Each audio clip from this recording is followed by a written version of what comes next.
Already off to a great start.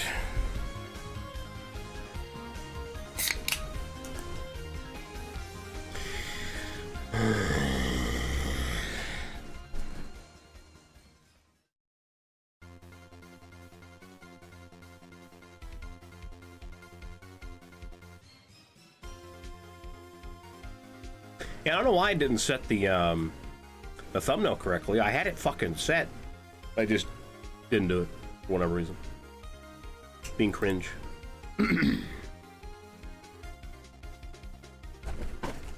Okay.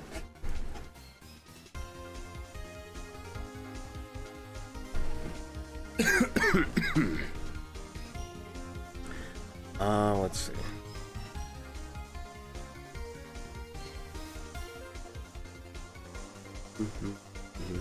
Yeah, but now the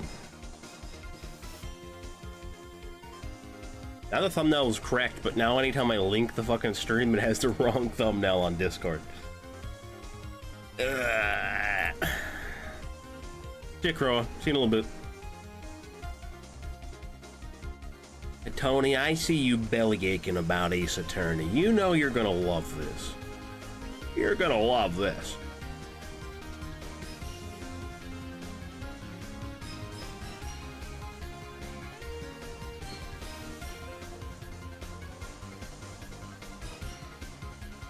Just go along with the wrong thumbnail? No, dude.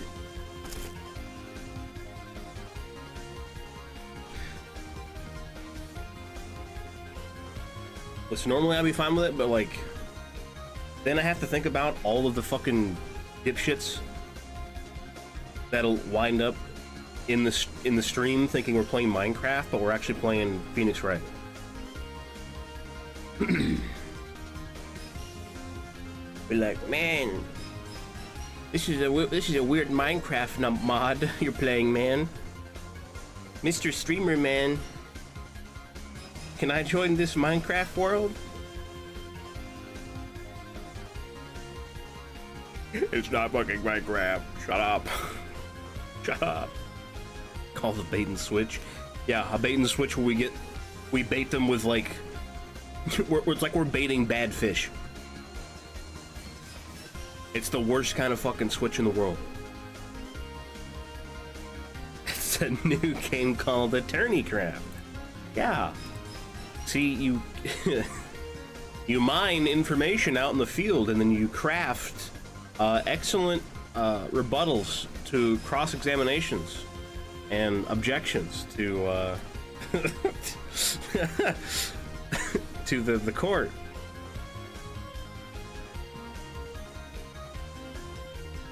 Craft the evidence.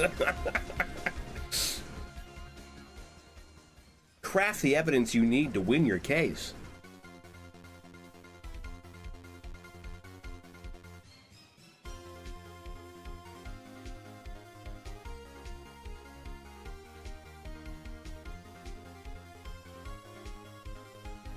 I didn't even see the thumbnail.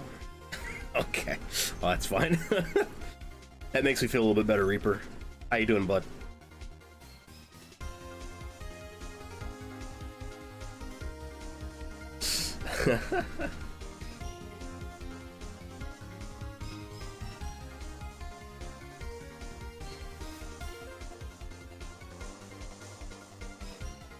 Maybe the thumbnail will fix itself onto Discord. You know, maybe it will. Who knows?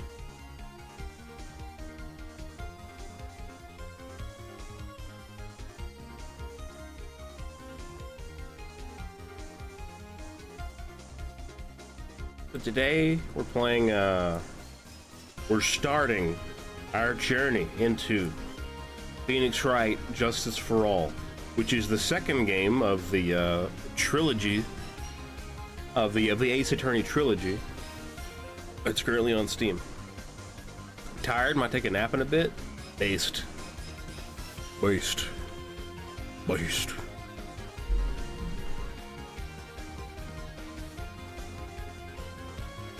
Pretty based. Yeah, I'd nap too. If I wasn't, you know, if I didn't have to put on all my clown makeup, but put a suit on and stand in front of a court audience.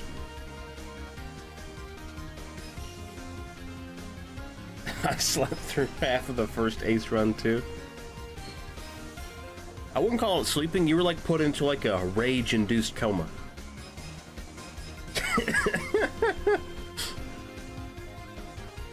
Listen, I love these games. They're fun. You know, they're a good time. They're entertaining.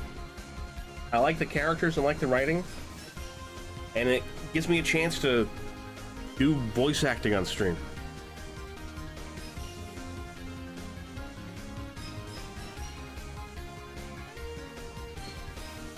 So it's pretty rad.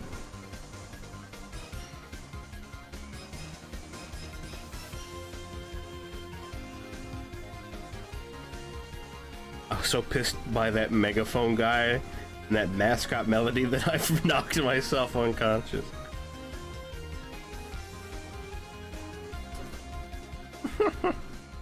And that was just the last episode. That was just the last one. But that last one took so long. It took so long to finish. God, it took forever. I'm gonna really relish these early cases because they're gonna be nice and quick for the most part. But they're gonna get pretty long and arduous. I've already played through about half of this game, like on my own, a while back.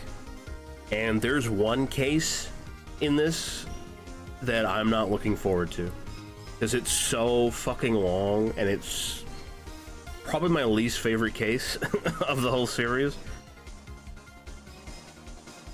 And it's completely chock full of wackos and weirdos.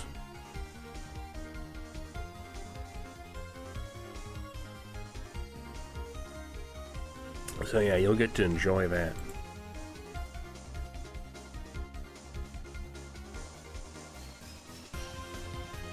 Alright, I'm gonna watch the game. I hope it's alright with you guys. I'm gonna watch the game now.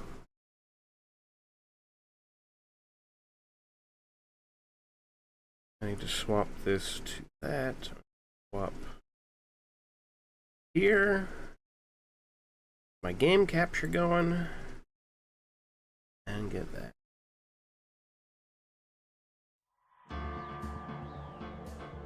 Alright. Hope those wackos don't have megaphones or annoying intro themes. I don't think they did. Oh, okay, audio's still the same. I don't think they do. Yeah.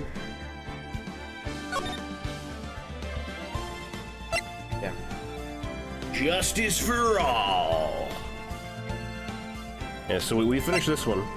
We did that one. Now we're on Justice for All. And this is the last one. This is the last one we will do like fucking next year or something. Or like around Christmas. Trials and Tribulations. Alright. Hold on, let me look. Yeah, okay, actually there's only four episodes in this one. There's no hidden fifth one, as far as I know.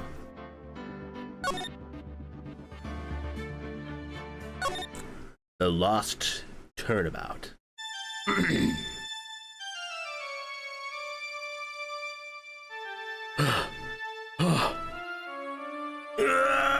How did I get into this mess? That's far enough. You can't run forever, Mr. Phoenix Wright. Oh God, it's Judzilla. What have I done wrong? I cannot allow you to go on like this. Huh? But I'm just a simple defense attorney. Silence! You are no longer worthy of your title.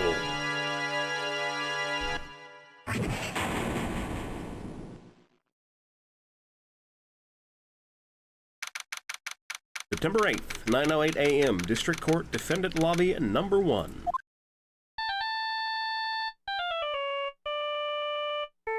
Oh, it was just a dream, thank goodness. What a nightmare. And I bet it was this ringtone that caused it.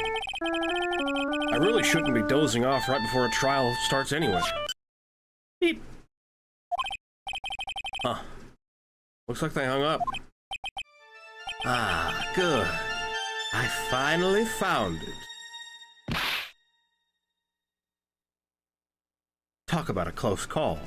I hate to do this to you, boss. It's nothing personal, Mr. Attorney.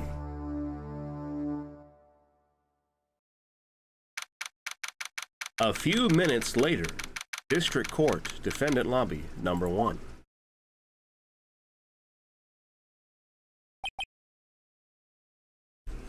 Phoenix is a nightmare and wakes up completely bloodstained, with 5 bodies at his feet and no memory how he got in that situation. No, instead he wakes up and gets fucking conked on the head by a fire extinguisher. Ouch! My head! It's throbbing. And why does it feel so foggy in there? Good morning! Ah! Good morning. What's wrong? You don't look well. People out their best first thing in the morning. Where's that fighting spirit? Sorry, but can you please turn the cheeriness down? My head sort of hurts. Roger that.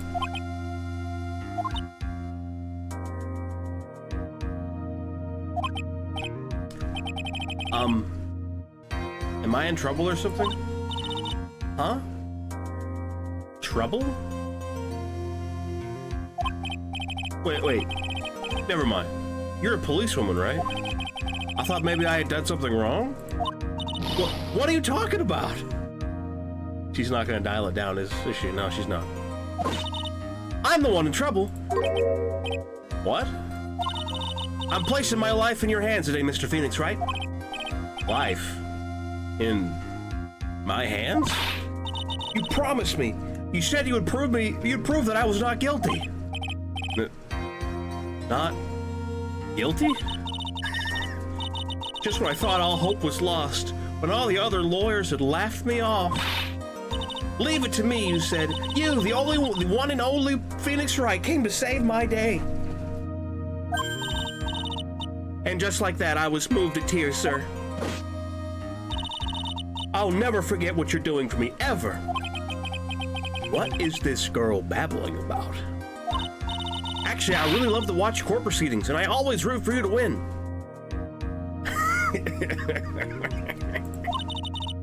When I'm off duty, I like to come here and... What's wrong? You've been acting really strange, and you keep staring at me. You're making me kind of nervous, sir. Oh. Sorry. I'm afraid to ask, but here goes. So, this might sound bad, but, who are you? Who are you? Who the fuck are you? What? Mr. Wright! How can you say that? How can you do this to the fragile heart of a girl about to go on trial? You're absolutely horrible. No, I mean, I didn't mean it like that. Is this how a defense attorney treats his client, sir? I can't believe this. No, it's just... Well, I think you have the wrong person. Yes,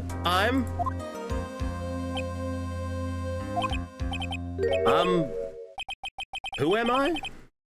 Why am I drawing a blank? We have retrograde amnesia. The trial will begin shortly. Will the defendant and her lawyer please proceed to the courtroom immediately? The trial's about to start. I'm counting on you in there, okay? Bro, we get retrograde amnesia just so we could do the tutorial again. Huh. I guess I must have amnesia. Let's see, what can I piece together? From the sound of things, it's probably safe to say that I'm a defense attorney. And that girl, I said I'd prove her not guilty. I can't believe I made such an irresponsible promise. Ah, someone please! Tell me this is just a bad dream. Why do I get the feeling this is one dream I won't be waking up from? Gulp? Gosh. September 8th, 10 a.m. District Court, courtroom number 2.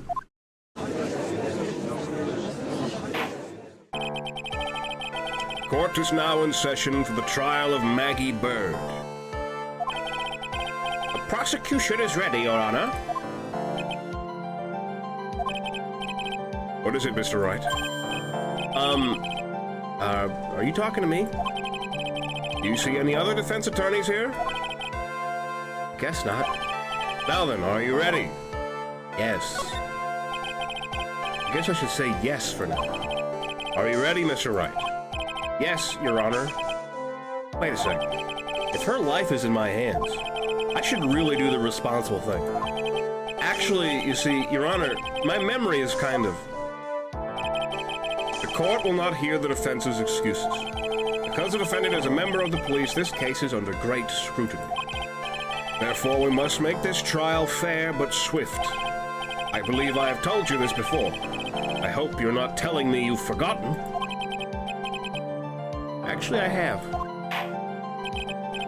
Mr. Payne, your opening statement, please. Yes, Your Honor. As I'm sure you're well aware, the defendant is accused of killing her lover. What's worse, her lover was a fellow police officer. A policeman? You did what to a policeman? It wasn't me. And besides, Dustin and I, we weren't lovers like that. In any case, the prosecution will prove that the guilty party is none other than the defendant. Very well. Mr. Payne, please call your first witness. It's been a while, Mr. Wright. Let's see what you've learned since last time. I won't show you any mercy this time, rookie. Okay. And who are you again? Prosecution calls Detective Dick Gumshoe to the stand. Top G himself.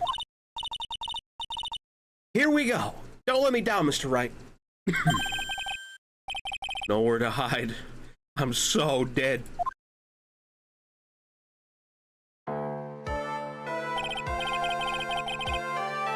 Witness, please state your name and occupation. My name's Dick Gumshoe, sir. I'm the detective in charge of homicides down at the precinct, sir. You don't look very well, detective. Well, sir, the defendant, she works under me, so, you know. You work under that detective? Yes, sir. And while I was a trainee, he was always watching out for me, sir. He's such a wonderful guy, sir. I'll never forget what he's done for me. Okay, calm down. I believe you. Detective Gumshoe, please describe for us the details of this murder. Yes, sir. It happened at the park near headquarters, Expose Park. Hey, Crower.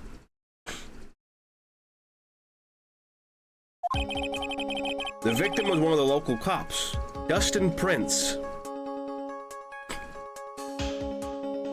Guys get it? Got Dustin Prince, he's a cop. Haha, hee hee.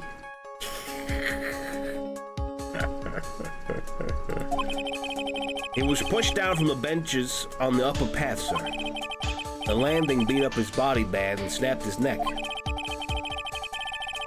The details are listed in the report that was distributed yesterday. Ah, yes, this autopsy report, correct? Why do I not remember getting a copy? I see everything is in order here. Even the estimated time of death is unusually well documented. The victim's watch stopped from the impact of the landing site. The results of the autopsy confirmed the time of death. If I may, Your Honor, the prosecution would like to submit this photograph. Very well. The court accepts it into evidence. Crime photo 1 edited the court record. Now then, I recall at yesterday's preliminary hearing, a very important piece of evidence was brought to our attention. Yes, Your Honor. Yes, sir. Yes, I guess. Mr. Wright, is your head on right today? There was a very crucial piece of evidence found under the victim's body. Was there? Have you lost your mind? Well, actually, it's just nerves. Give me a second. What? How can you talk like such an amateur? I thought you were a pro, sir. All right, sir, I'll help you through this.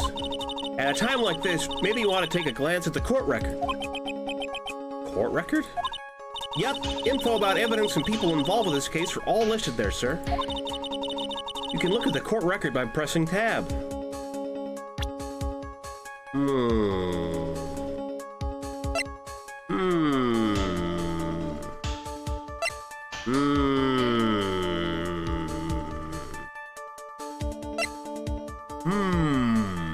Glasses. Found under the victim's body.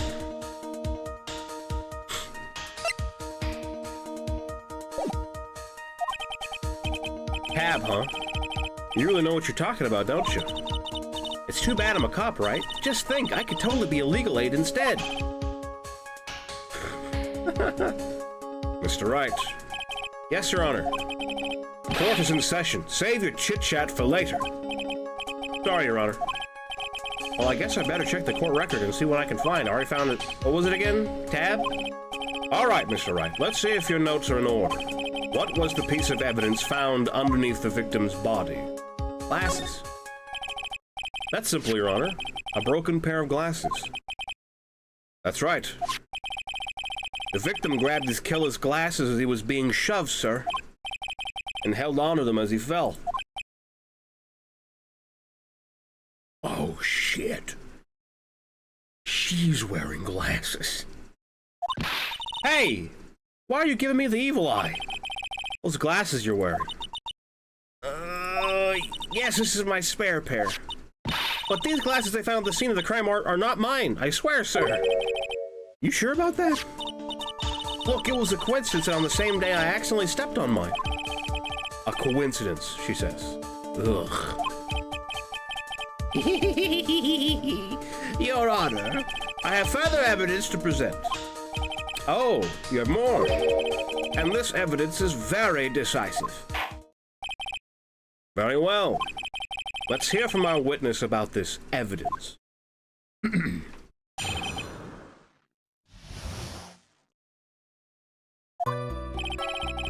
There's something even more incriminating than the glasses on the victim's body, sir.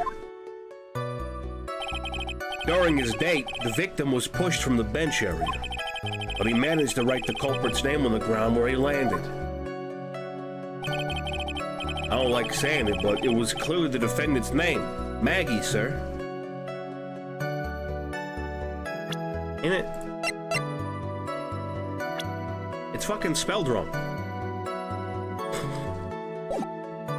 It's spelled wrong. With this piece of evidence in the glasses, it's hard not to say she's the culprit. This is a picture of the writing, Your Honor. Coincidence? I think not. Why, this is... Yes, I can see your name is clearly written here.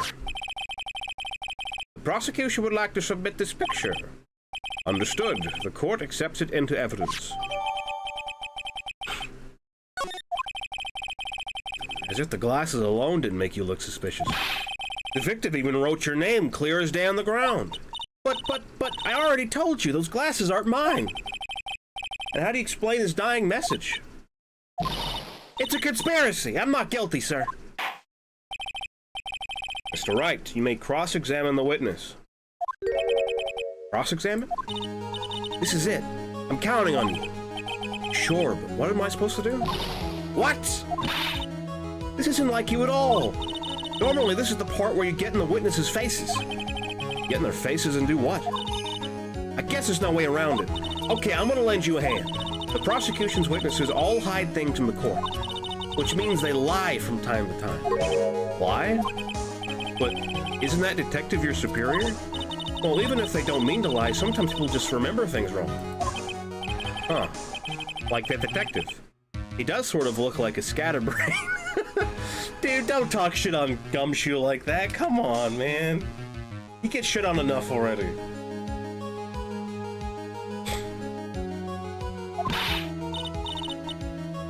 It doesn't matter. Either way, it's bad for us, sir. That's why when you question witnesses, you have to find and expose their lies. Mr. Wright, your cross-examination, please. Yes, Your Honor. Talk about trial by fire. Here goes nothing. As long as I can expose the lies, we should be all right.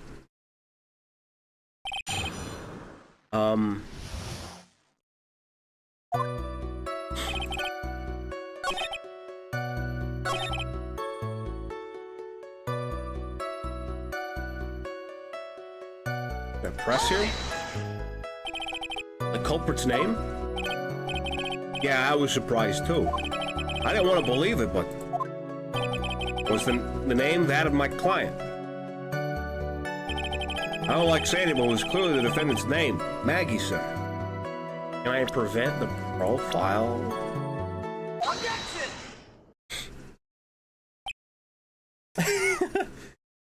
Wait a minute.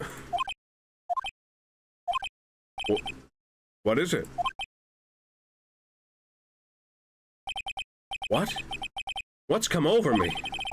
Without thinking, I just blurted out objection. And I yelled at the top of my lungs, finger outstretched, ready to take on my opponent. What a rush! Detective Gumshoe. You talking to me, pal? Please state the defendant's name for me. What are you trying to prove with this futile exercise, Mr. Wright? You'll see. This is a very crucial line of questioning. Actually, Mr. Payne, you can answer. The defendant's name, if you please. Where is this ridiculous question coming from? The defendant's name is, Maggie Bird? I think someone needs to check the court record. What? It says right here that it's Maggie Bird. Ah! It looks like the bird caught the cat napping. What's going on here? I have no idea either, sir. As you can see, the victim did indeed leave a name, Maggie. However, the defendant's name is actually spelled Maggie with an EY, like a weirdo. This is a blatant contradiction of facts. Gumshoe's such a dumbass. That's why we love him. Oh! How about that? I hadn't even noticed. But maybe the victim didn't know how to spell her name correctly. Objection! May I remind you that it was you who said the defendant is accused of killing her lover. If they were truly lovers, it would be impossible for him to have not known her name. No!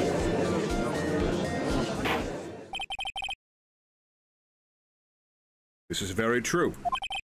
Mr. Payne. Yes, Your Honor? Are you absolutely certain that the defendant and the victim, Dustin Prince, were in fact lovers? Yes, I'm quite certain, Your Honor. They were a well-known couple in the police force. Detective Gumshoe, please testify for the court the relationship between the victim and the defendant. Yes, sir.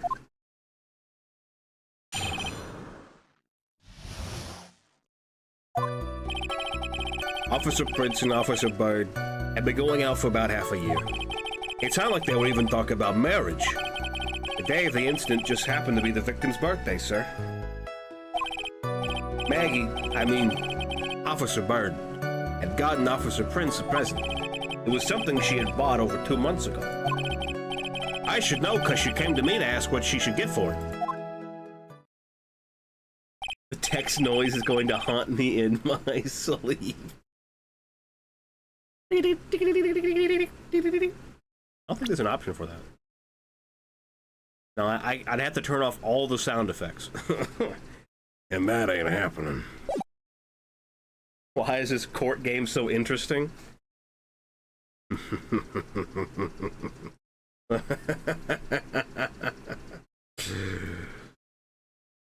I've hooked another one.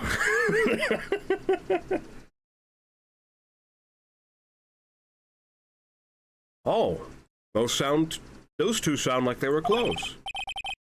Nevertheless, tragedy struck. Yes, I see. You may cross-examine the witness, Mr. Wright. You see, Tony? You see the power? Officer Prince, I think I need to press on this. You seem to know a lot about the defendant. Well, that's because, I'm her boss, and I gotta watch out for my subordinates. But even what she was going to give as a present, isn't that going a bit too far? Hey, pal, watch what you say. I know everything that happens under me. If someone so much as scratches their... I really don't need to know that much. Mr. Wright, please refrain from badgering the witness. I agree. Even if this witness has a crush on the defendant, that should not be the point of discussion at this time. Whoa, wait a second. Why are we talking about this? It's all your fault, pal. You're guilty. Guilty, guilty. I should have you arrested. I think the good detective is about done here.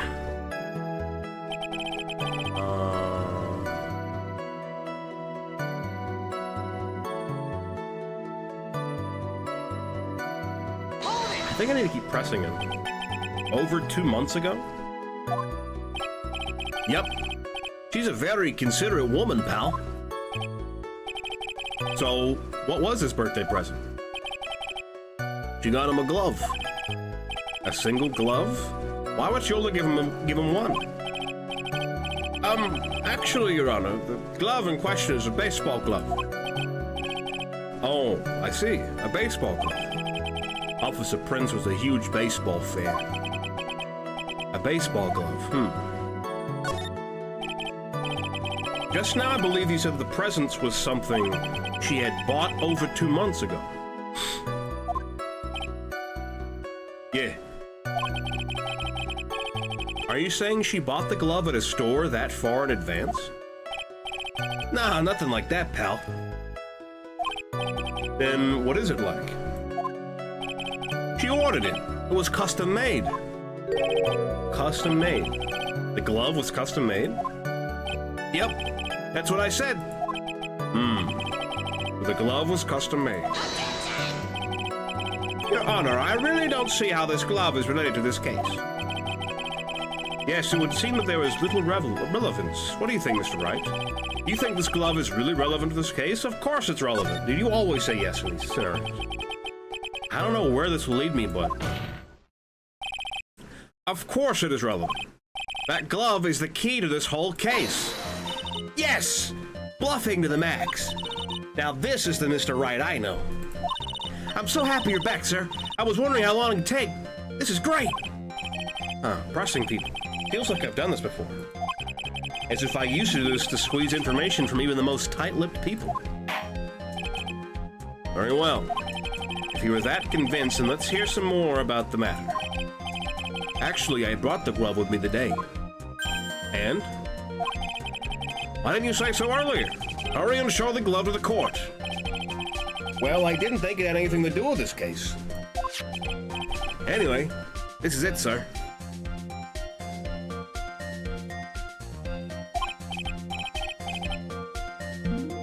It's, rather yellow, isn't it?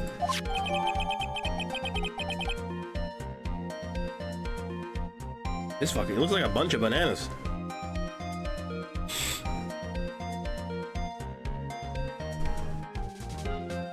It's also a right-hand glove. So that means this guy was left-handed. Because you wear your baseball glove on your less dominant hand. Officer Prince really liked the color yellow. And that's why he had a special order. Yep, that's right. That and one other reason. I think this court has heard enough. It is clear that the victim and the defendant were involved with each other. Yes, that's correct, Your Honor. Now, if that is true, it brings up an important question. Was the name Maggie really written by the victim? I see your point, Your Honor. Detective Gumshoe, please tell the court a little more about the name on the ground. Yes, sir.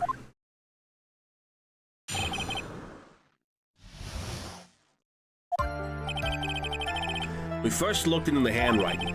Unfortunately, we couldn't confirm that it was the victim's handwriting. Next, we checked the victim's pointer finger. We found there was sand trapped under the victim's fingernail. There were also scratches on his skin that were caused by him writing on the ground. From this, we could confirm that the victim wrote this name with his right hand.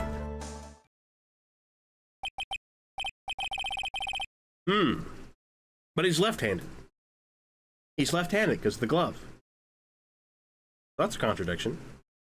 Yes, a perfectly logical conclusion. Now then, Mr. Wright, you may cross-examine the witness. Thank you, Your Honor.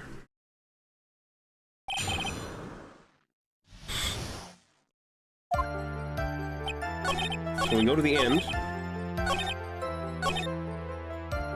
We present the glove. Objection! Detective Gumshoe, take a look at this. That's the glove, right? Did you tell the court what is special about this glove? What's special? Never really thought about it, but, it's really yellow. And that's about it. Yes, it's really yellow. But that is only one of its qualities. Huh? There's another reason why it's special. And what would that be? It's very simple. This glove is made for a left-handed person. Left-handed? Oh, you're absolutely right. This glove is made to be worn on the right hand. That is why it had to be custom-made. I've never seen a bright yellow left-hander's glove for sale, have you? Well, no. So, detective, which hand did the victim use to write the name with again? That's easy. Look, it's obviously from this picture that it was his... Whoa, wait a second. Don't forget that the victim was left-handed. Ah!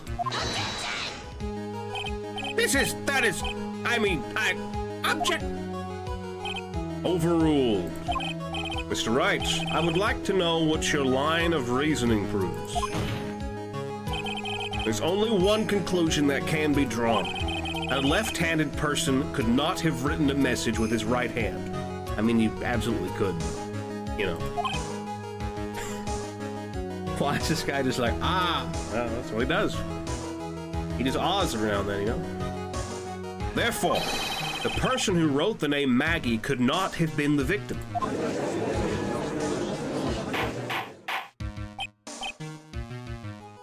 Order! When you think about it that way, then yes. It is not possible that this name was written by the victim himself. Then that means Maggie is... No! It's not possible! Mr. Payne! Yes, Your Honor. Evidence the prosecution has presented has failed to prove the defendant's guilt. In fact, I believe you've proven her to be innocent. No! All right, you did it, Mr. Wright. Whew. I feel like I can breathe again. It seems that we have reached the conclusion. You did a fine job once again, Mr. Wright. Me, Your Honor? Oh, well, thank you, sir. See, you got complimented by the judge again. You're really good. And that's why you can't give up being a lawyer, sir. Are you joking? I'm more than ready to retire. I will now announce my verdict. This court finds the defendant, Maggie Bird... No! I'm sorry. No! Not yet. I mean, please, give me a few more minutes, Your Honor. What is the meaning of this, Mr. Payne? The prosecution is not finished yet. What do you mean? I would like to call our next witness to the stand. What? And what did this witness... The moment the victim was pushed to his death. What's more, he saw the very face of the culprit. What the heck?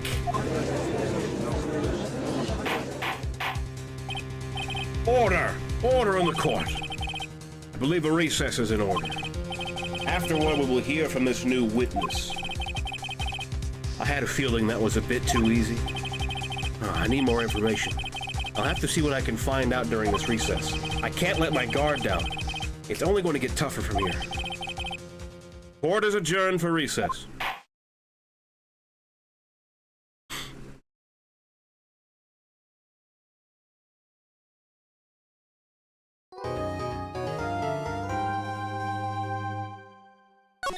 Yeah, I'll say my progress up to this point.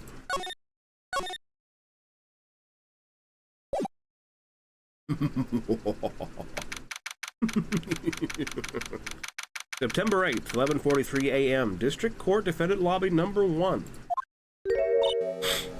Amnesia? I can't believe my lawyer's trying to defend me in such a state. Why didn't you tell me, sir? I'm sorry I didn't mention it to you. I've literally had fucking amnesia. What do you want from me? Oh, I know what to do. I heard you can fix something like this with a really strong shock to your system. Come on, lower your head a little. A Maggie kick should be all you need. No. I think I'll pass on this one. Come on. I'm sorry. Whenever I see someone in trouble, I have a hard time leaving them alone. I tend to stick my nose where it doesn't belong and try to tackle everyone's problems. Well, my head's one problem you won't be tackling today. Well, we're here to solve your problem first. We can deal with mine later. For now, do you think you can fill me in on a few things? Of course, I'd be honored to.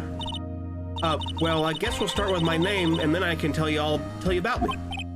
No, that's okay, really. I think I know you and your name pretty well by now. I was wondering if you could help me figure out a few things about myself. So, my name is Phoenix Wright. What a weird name. This is serious. You really don't remember. I'll tell you what, sir, you can have this back, and maybe it'll help. This is a business card? I got this from you. It's my most prized possession. You can borrow it for now, but please give it back, okay? Okay. There are some numbers written on the back. Oh, that's your cell phone number. It's my business card. I hand-wrote my cell phone number on the back. I guess for now we should stop talking about me and start talking about this case. This case? Yep. Can you think of anything that would be helpful for me to know? Hey man, can you fucking help me out? I'm dumb as hell. What can I tell you? I can't think of anything other than the incident with that cell phone, but... Cell phone? Yeah! Your eyes lit up when we talked about it at the detention center, sir. Hurry up then and tell me. This might be very important. Okay, Roger. It was on the day of the crime, just before 6 p.m. More fucking dumbass than you are. I picked up a lost cell phone while on a walk with Dustin.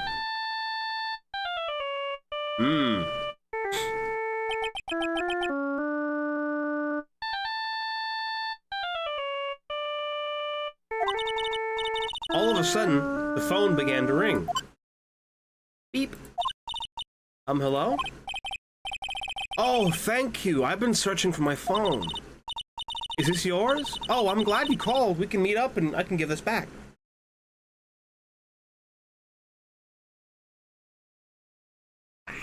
Ow, sorry.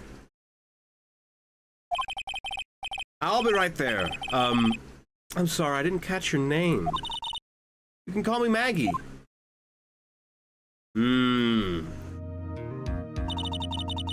We agreed to meet up at 6 p.m.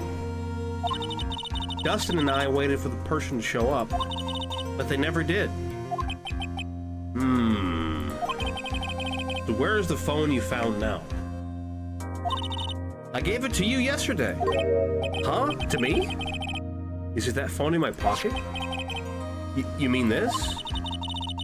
You think it has anything to do with the murder? I don't really know. But if my eyes lit up... Okay, You were here all along? You're so mean! Oh, it's Maya. I mean, who the hell is this woman? I've never seen her once in my life.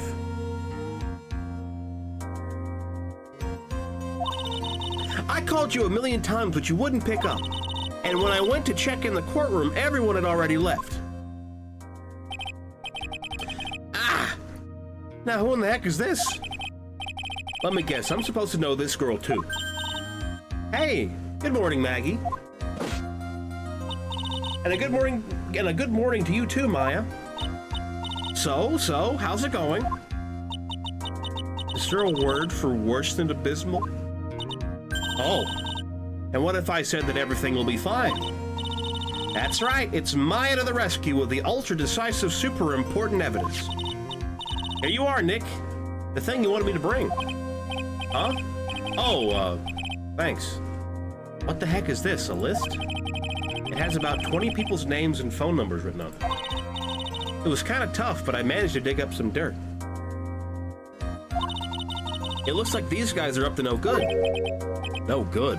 As in, there's a group of con artists the police are currently investigating.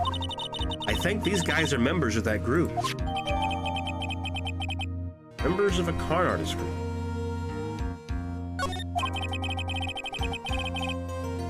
Why would a group of con artists pop up in a case like this? Don't look at me! Huh, and where did you get this list from in the first place? What? Don't you remember, Nick? You're the one who asked me to look this up yesterday. Oh, is that right? These numbers were in the memory of that phone Maggie found. Huh. So that's where they're from. You're awfully forgetful these days, Nick. I hope I never get to be a forgetful old prune like you. Wow. Chill, dude. Maya? Actually, Mr. Wright is... Mr. Wright, recess is now over. Please bring the defendant and return to the courtroom immediately. Oh, oops. Guess you have to get going. We can talk about you being old later, Nick. Wish us luck. I guess I have all the pieces now? More or less. I have my business card. I handwrote my cell phone number on the back. A list of con artists and their phone numbers stored in the cell phone memory. Okay. All that's left is to put it all together. I'm not going to lose this. I can't. Come on, Nick. Better get a move on. Yeah. September 8th, 11:54 a.m. District Court, courtroom number 2.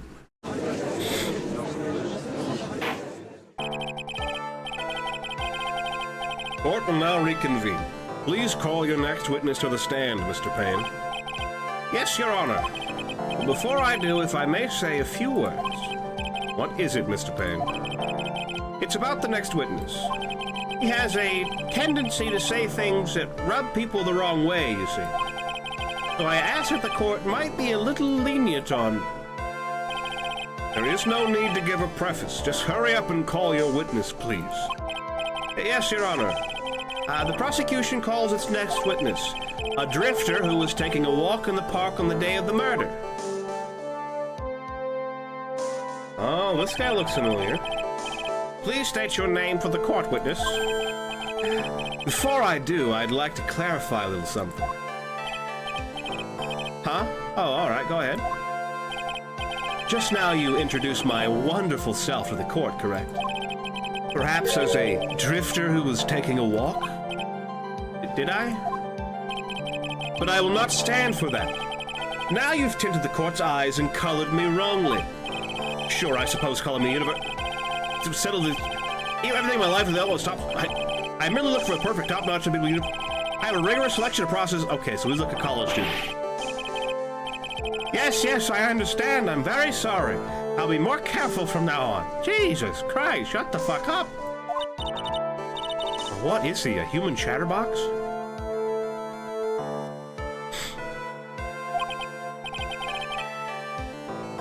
Ugh, I have to question him? Fashion, cars, women, glasses, and of course, university. First rates only need apply. Glasses? But you aren't wearing glasses. Kinda suspect. Kinda sus. That's enough. Your name, witness. Oh, is that how you want to play this? Using your power and influence to keep the young people down. I see how you work now. I can relate to cars to some extent. Yeah, you're a car person, that's right. You old people and your dirty tricks. You thought you had me, but you thought wrong. I'm sorry. It won't happen again. Oh, man. I forgive you. All right, I suppose I can tell you my name. I am Richard Wellington, the drifting virtuoso with a PhD in drifting, as it were. Dick Wellington. Got it.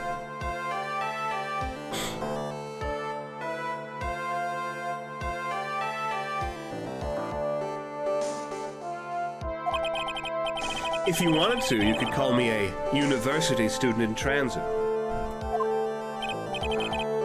Ahem, Mr. Wellington. On the day of the murder, you were taking a, strolling through the park, correct? It would appear that you are attached to that word. If you must, then by all means. Individual car models, not a fan of specific brands or types of cars. I see. But I remind you that I am in no way a prepubescent boy out on a walk with mommy. If you must know, I am... Anyway, please testify to this court what you saw during your walk to the park. Please, shut the fuck up. See, you said it again. Taking a walk. You know you... What you witnessed will do, Mr. Wellington.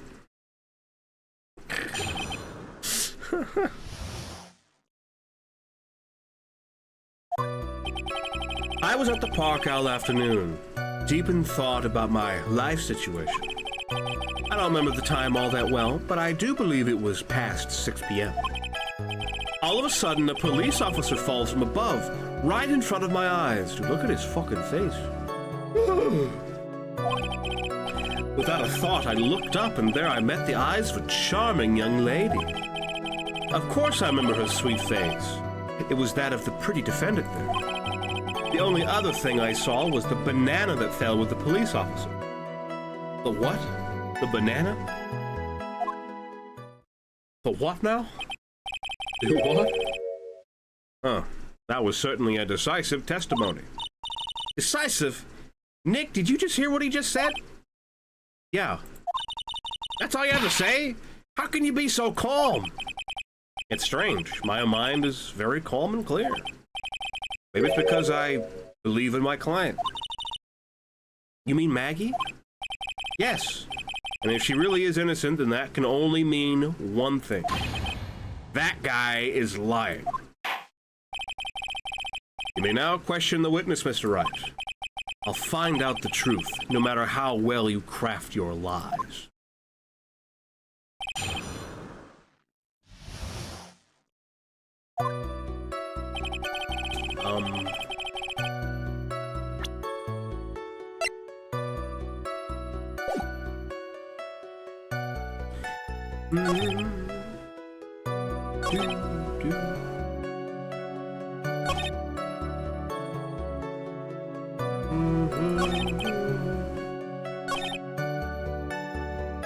A banana. That's questionable. The banana? Well, it was actually more than just one. More like a bunch of bananas. Now, what would a bunch of bananas be doing there? And why would I know such a thing? I'm only telling you what I saw. That's really strange. Maggie never mentioned anything about a bunch of bananas. That's it, Nick. He's got to be lying about the bananas. He's lying about the bananas! He could be, but there's no reason for him to lie about there being bananas at the crime scene. And what if it's not a lie? Well, maybe he thought he was seeing one thing and it was something else. Yeah. Shut the fuck up. All right, I get it. Shut up.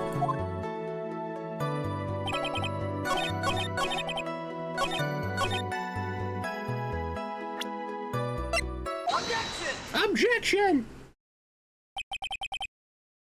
Mr. Wellington, I believe I have the bananas you saw right here.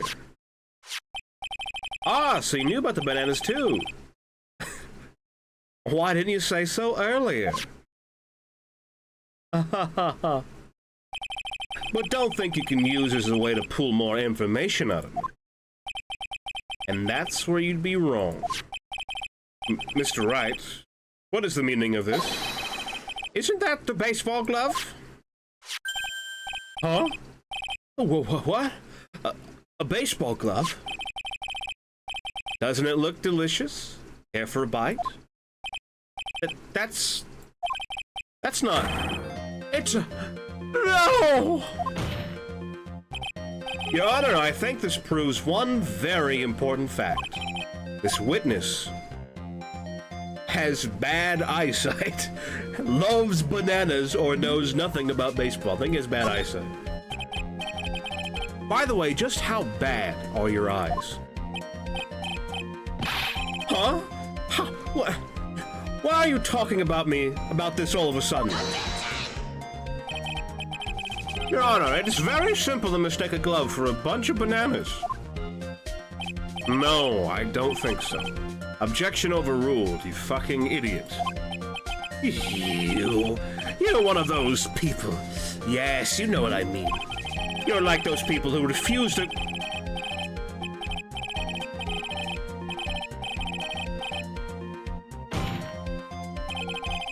And that is why I asked you how bad your eyesight is. They're both 2200. I suppose you're going to tell me that's terrible, right? Yeah, it's fucking awful. Why are you not wearing your glasses today?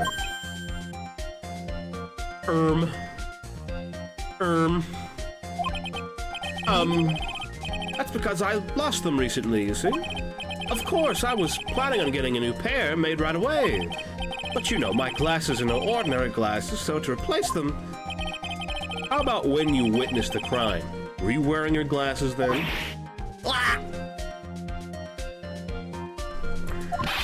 How about it, witness? You are an unrelenting evil man. You're like those people who rejected Joan of Arc. She was brave and courageous and become by the wall. She didn't do anything wrong. She still gruesomely burned to them. Which boils down to you were not wearing your glasses at that time. Therefore, the identity of the woman at the scene of the crime and that of the defendant cannot be proven to be the same by this witness. But the height difference was only 9 feet. It was very possible for him to see the face of the culprit. It was very possible for him to see the face of the culprit standing on the upper path. Witness, please be more accurate in your testimony. Remember, a person's life is at stake. Yes, Your Honor.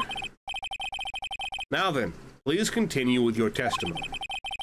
Please tell the court what happened next in the moments after you witnessed the crime.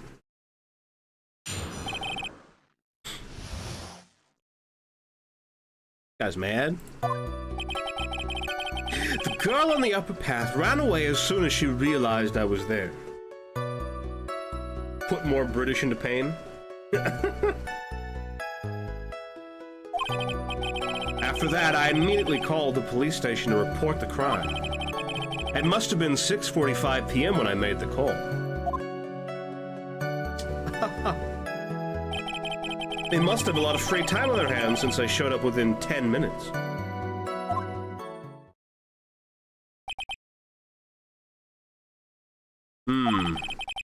The person who was on the upper path saw you and then ran away.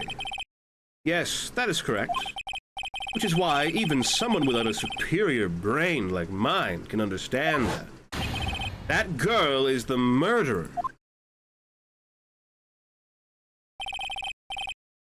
You may question the witness now, Mr. Wright.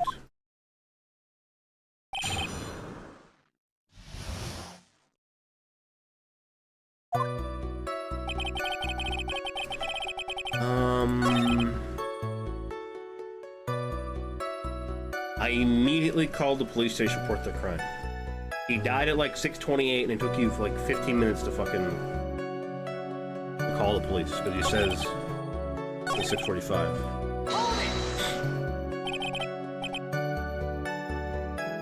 Immediately, as in immediately.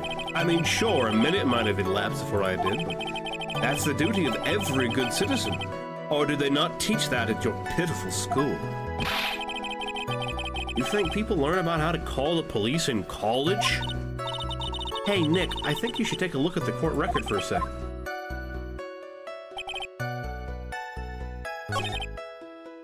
Yes, we present this.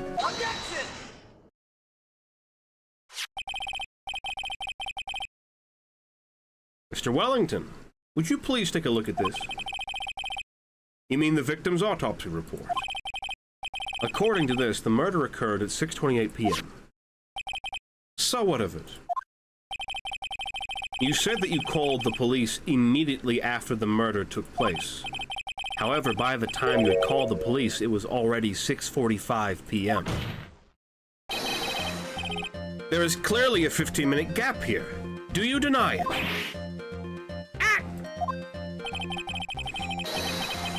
I think this court would like to hear what you were doing during this 15-minute gap. Grr.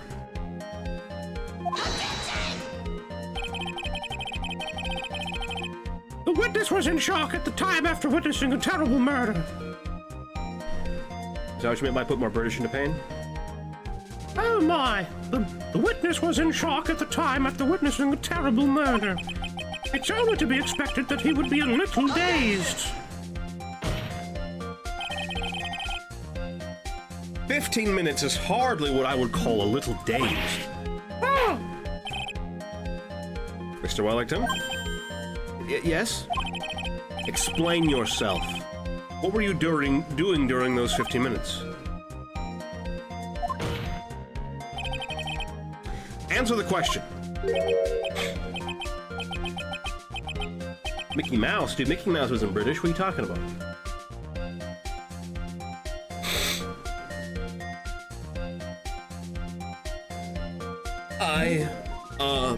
Telephone, I mean, spit it out. I was searching for a phone booth. A phone booth? You mean you don't have a cell phone? And the sauce. Chewing your questions as if you're trying to open all the layers of a Matryoshka doll. Looks like you're really something special. Witness. I lost my cell phone. There, are you happy? You lost it?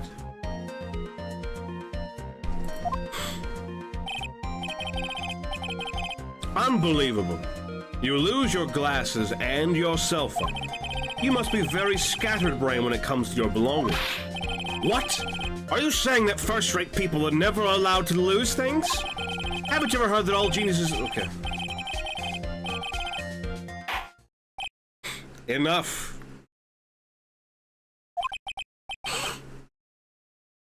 Oh, man. Oh, man. Wait. Hold on a second. He lost his cell phone? Nick, that cell phone, could it be?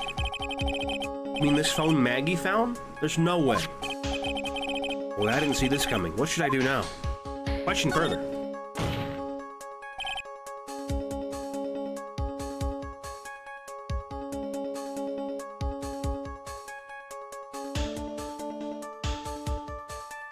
Mr. Wellington, where is your cell phone right now?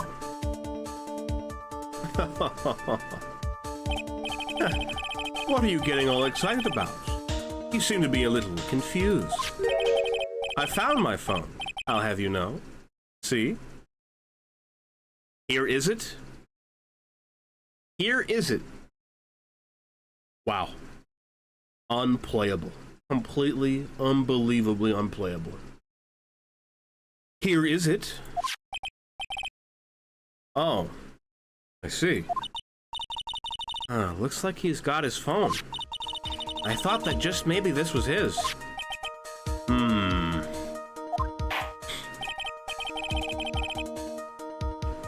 Well then, I think we've cleared this issue up. At the time of the murder, the witness did not have his cell phone because he had lost it. Therefore, the delay in his call was caused by his search for a phone booth. Well, that's the gist of it. I guess you could put it that way and leave it at that. If he has his phone, then why did he look for a phone booth? Good question. Do you have any further questions, Mr. Wright? There is something. Your Honor, the witness's testimony does not make any sense. I don't believe that there was ever a need for the witness to search for a phone.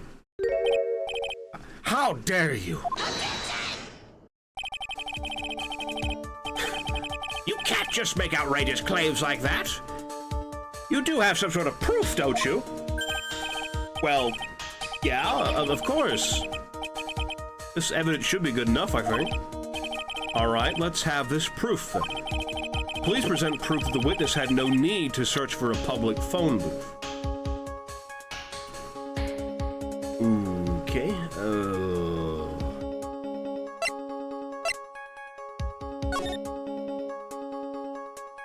There's one right there. It's right there.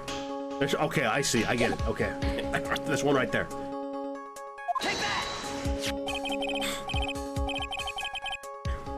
It's quite simple, actually. Please take a look at this. At the crime scene photo? Is there a problem with it? Oh, there's nothing wrong with the picture. But if you don't understand my logic after looking at it, something is wrong with you. No! It's a phone booth. That is correct. All the defendant had to do was walk 3 steps. Mr. Wellington, why did you not use the phone that was right in front of you? Oh. Order, order. Well, what does reporting the crime a little late prove for the defense? The witness can't explain what he was doing for those 15 minutes. That is reason enough to throw suspicion on his testimony. Yes, this is very true. What do you have to say for yourself, witness? And I bet this phone really is his, Nick. He must have killed Dustin to get his phone back. But Maggie said that she was going to return it to him. So there's no reason for him to kill for it. And on top of that, we still have the phone she found anyway. But if he wasn't looking for his cell phone, maybe he was looking for something else. Was he? Mr. Wright. Yes, Your Honor. If any thoughts you would like to share with the court, can you offer an explanation as to what the witness was doing during those 15 minutes? Yes. There's only one possible explanation. All right, let's hear your explanation. However, be forewarned that if your explanation is not persuasive, you will be penalized. Think carefully before you present, Mr. Wright. Yes, Your Honor. I probably shouldn't have said there was only one possibility. Please present to the court the one piece of evidence that will answer the following.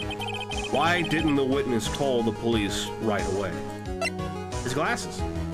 He lost his glasses.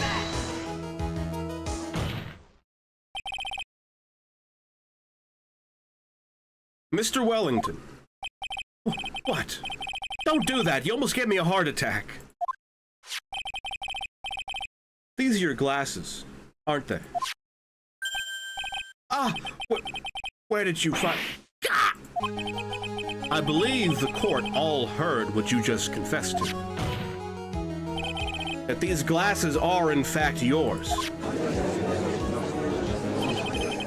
I'll tell you where they were found, Mr. Wellington. These glasses were found under the victim's body. Under the victim's body? Order! Order! Now, wait a second, hold on. I didn't confess or confirm anything. Your Honor, I think the answer is quite clear here. As he fell, Dustin Prince grabbed the culprit's glasses. The culprit knew that he had to find his glasses and searched frantically for them. What he didn't realize was that they were under the victim's body. And that is why it took him 15 minutes to make that call. What a sudden and unforeseeable twist of events. Bro, out of the woodwork, you know?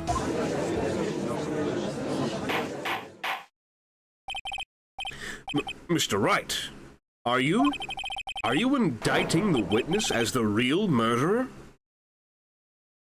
Yeah, that's what happens in all these fucking games. Judge, what are you talking about?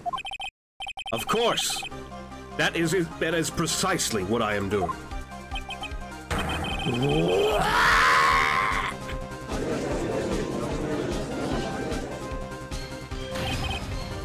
I know I'm right. He is the real murderer.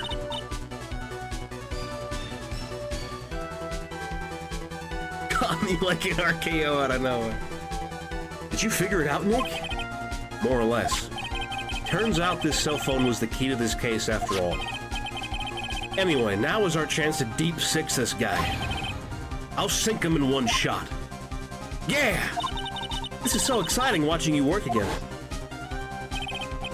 Somehow my old self is coming back to me. It's time to sink or swim. Everything rests on the edge of a knife. This is the moment I've been waiting for. Order! Order! Your Honor, the defense is making a mockery of this court. Without any solid ground to stand on, he accuses the witness of being the murderer. Yeah, that's right. I'm no criminal.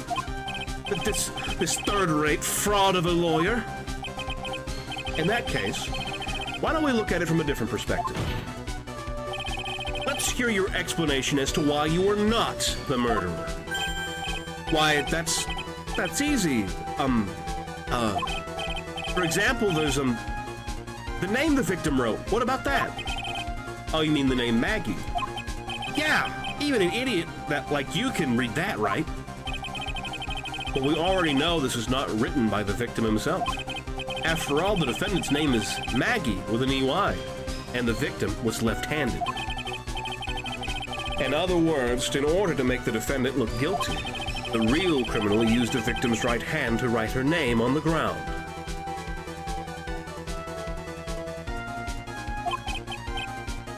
But, wouldn't that mean that the real criminal was someone the defendant knew? Otherwise, how else would the person know her name was Maggie, or Maggie? That is a good point. The witness didn't even know of Miss Bird's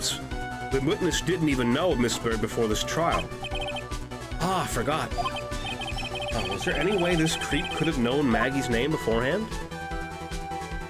There is a way. There was a way.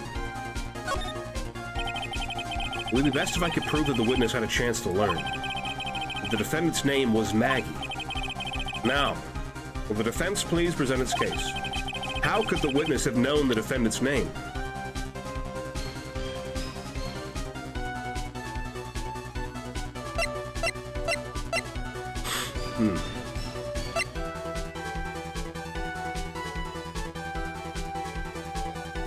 Cell phone.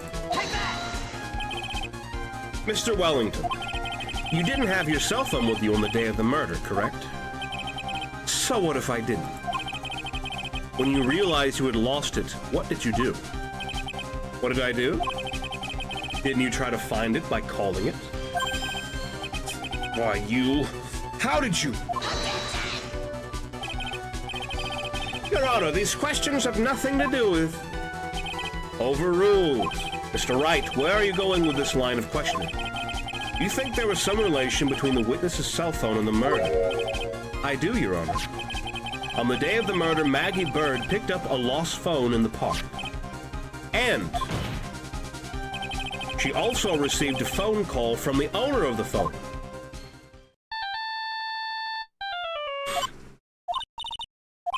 You already seen this?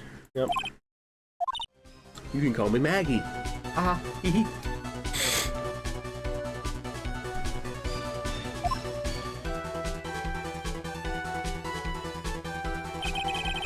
That was when you learned that her name was Maggie.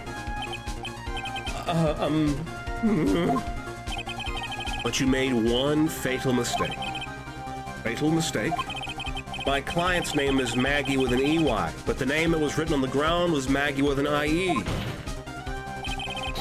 This is a mistake that could only occur if all you knew was how her name sounded. Eek! Order. But, Your Honor, the witness has no motive. And your point is? It's very simple, Your Honor. A person usually would not kill someone without a reason. Mr. Wellington had no reason to kill anyone. That is absolutely correct. I don't have a motive. Ace is really hammering in the nails of justice into Wellington's coffins. Hell yeah, dude. Mr. Wright. Your Honor, can you explain what motive this witness could have had? It's very simple, Your Honor. Are you sure, Nick? If I said I can't offer an explanation, then the trial's over, right? Yeah, but... Now then, please present to the court proof that the witness had a motive.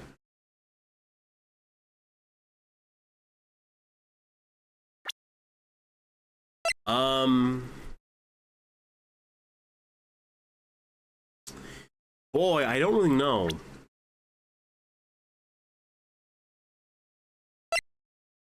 If he had a list of con artists in his phone number,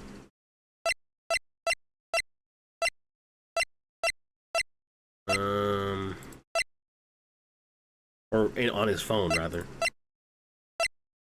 then I guess if he saw a police officer, he'd kill him because he thought he was found out?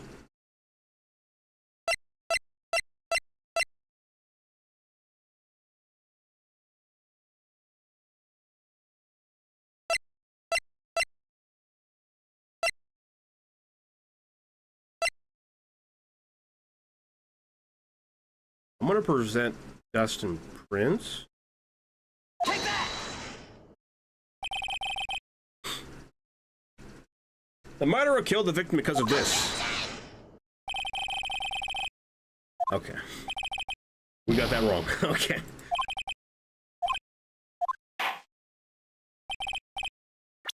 Alright, maybe it's this one. The names list. Mr. Wellington's motive is right here. What is this, a list? These phone numbers were pulled from the memory of the phone the defendant found. And we have determined that the people on this list are members of a certain group. You looked up all those numbers? Of course. This list of phone numbers was stored in the cell phone's memory. The names and numbers belong to people who are members of a certain con artists group. What? Con artists? Can you explain why these numbers are on your phone, Mr. Wellington? This is an outrage, an invasion of privacy. Looking up the phone numbers of a person's phone is a worse crime than murder.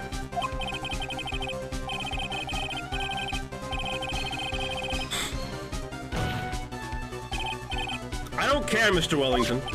All I want is for you to tell us what this list is about.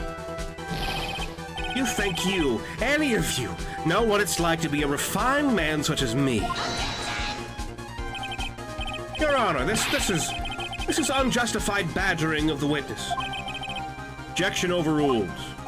Mr. Wright, what is the meaning of this?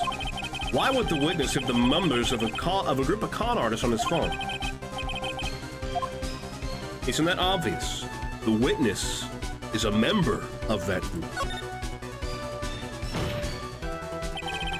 Mr. Wellington is a member of this very group.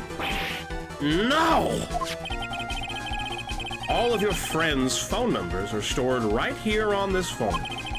If anyone were to look into these phone numbers, it would be all over for you. That is why you had to kill.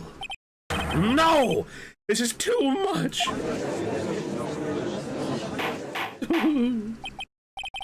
That does make quite a bit of sense. Well, Mr. Wellington, would you care to explain? I got you now.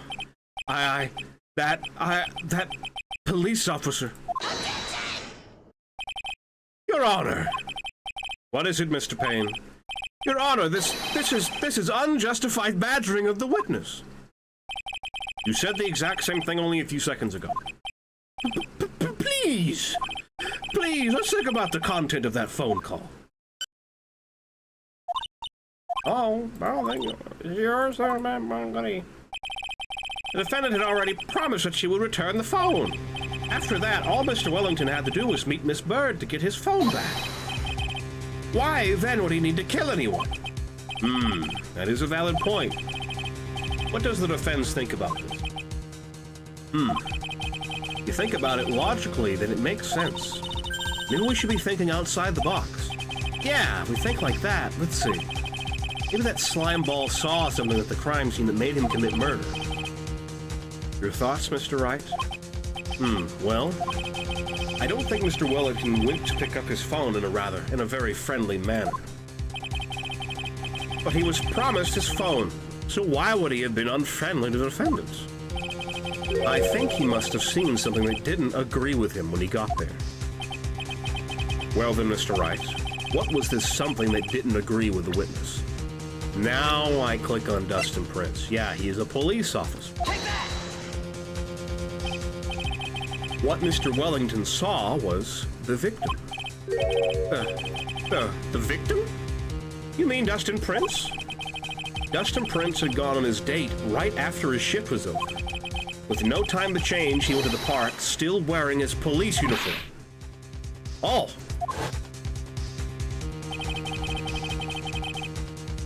The girl that picked up my phone is with a policeman. He couldn't have known they were going out, so he began to worry. He was afraid the policeman would ask a few questions before returning the phone. If I do anything suspicious, he might run a check on my phone.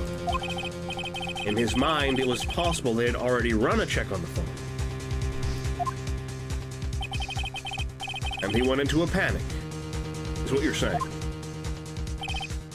Exactly. Officer Prince was murdered simply because he was in uniform. Mr. Payne, you have any comments? I'm thinking. It seems the truth has come out at last. The witness, Mr. Wellington, you are...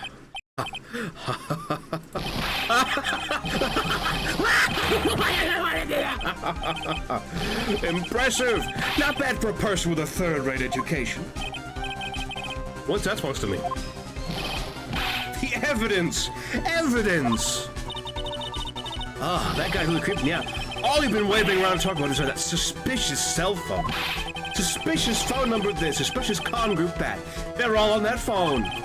But who's to say that phone is really mine? Where's your proof? Your evidence? You want proof that this phone is yours? I already told you earlier. That phone I lost, I've already found it. You don't have even the slightest idea who the phone in your hand belongs to. But you can be sure it isn't mine, you simpleton. What?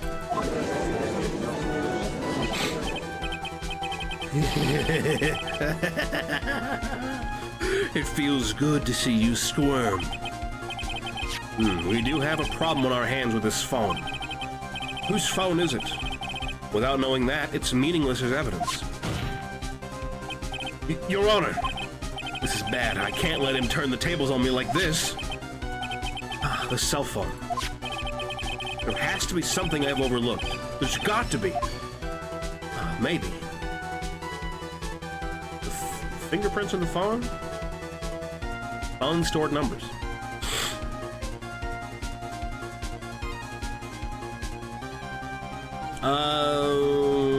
Stored numbers. This phone has the names and numbers of those on the con group in its memory. I can show them to you, Your Honor.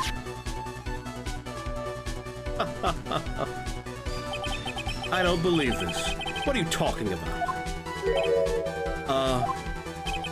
What are we trying to determine who? What are we trying to determine? What we were trying to determine is who that phone belongs to. Who cares about what phone numbers are stored on? Besides, who knows? Maybe you went and added some of those numbers in yourself. The witness is quite right. I'm afraid I have to reject the defense's proposal. That jerk is back to his arrogant, annoying self again. Cell phone. There has to be something I've overlooked. There's gotta be. Maybe... fingerprints on the phone? I got it. We should check for fingerprints. Fingerprints? Yes, Your Honor. Mr. Wellington must have left some print on his phone. Nick, don't you remember? When you got that from Maggie, you wiped it off. I what? You said there was sand all over it, so... Wiped it? I wiped it? Pretty thoroughly, too.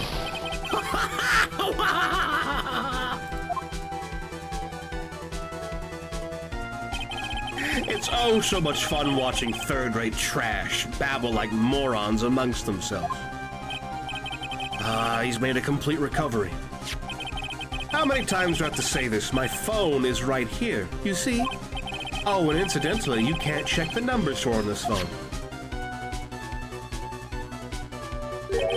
It must have glitched, because all the numbers just magically disappeared. You've got to be joking. He erased all the numbers I was going to use as evidence.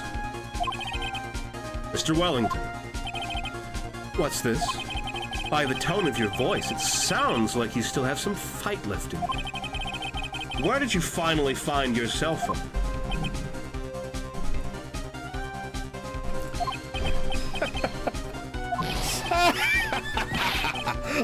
Oh, you are too much. And of course, you have no idea what I'm talking about.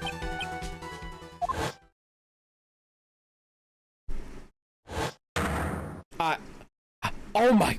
Now I remember!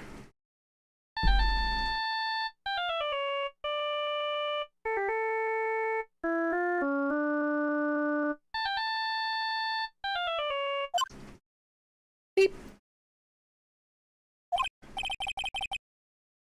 Huh. Looks like they hang up. Looks like they hung up. Darn. Wonder who it was.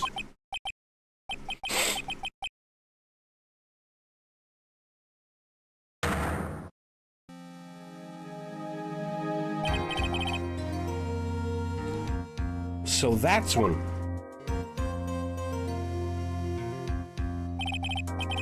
What's wrong, Mr. Attorney? Why the harsh glare in your eyes? Nick, we've worked so hard to get this far, but if you don't do something quick, he's going to get off scot-free. I know. I know this phone has to be his. But how am I supposed to prove something like that? Mr. Wright, you cannot prove who the owner of that cell phone is. Your indictment has no basis, and therefore no power. It looks like you came up a penny short. Where? Where did I go wrong? Don't blame yourself. You're merely a third-rate lawyer. A fourth-rate duelist with a third-rate deck. Or a third-rate duelist with a fourth-rate deck. You only made one big mistake. Who are you? What are you? That's something you haven't figured out for yourself yet. Who I am? The court hereby concludes the cross-examination. If that will be all, I'll have to bid you gentlemen and ladies goodbye. I have a reservation at that ultra-fancy restaurant on the upper side of town. Thank you for your assistance. You've had a stressful day, so please, bon appetit. What am I supposed to do? Am I supposed to just let it go at that? No. We raise an objection. Hold it! Please wait, Your Honor. All right, Nick. I think I may be able to prove it. Prove it? Prove what, Mr. Wright? Everything. Your Honor, the cross-examination has already ended. Besides, the defense is just going to badger the witness with more inane questions. You will not harass the witness. Is that clear, Mr. Wright? Did you hear that? No harassment allowed, Mr. Attorney. Please, Your Honor.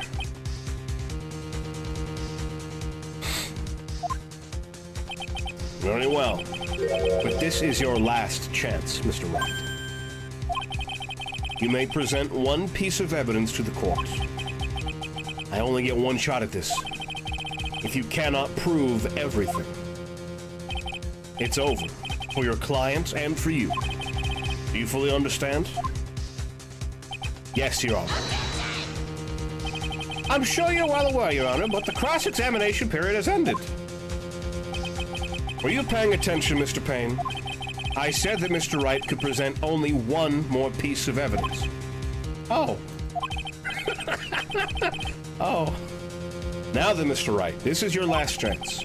It all comes down to this. It's go time. Please present the one piece of evidence that will explain everything. I got it right here. Take that! Why, thank you. How nice. Here, please have one of mine. Hey, Randy. What's up, man? Judge's business card added to the court record. It's written in fancy script. The ink is strong and clear, but I still can't read it. Wait, what am I doing? This isn't the time to be exchanging business cards. Your Honor, there is something very important about that card, and that is the back of the card. This card is important because of what is on the back. Huh? You wrote your cell phone number on the back, but that's exactly it. Can you please call this number from your cell phone? Huh? Right now? But court is still in session. It's okay. You'll see. Okay, if you say so. Is the defense preparing something, Mr. Wright? We are going to call my cell phone now. And then the court will see everything for what it is. Of all the idiotic, stupid things to...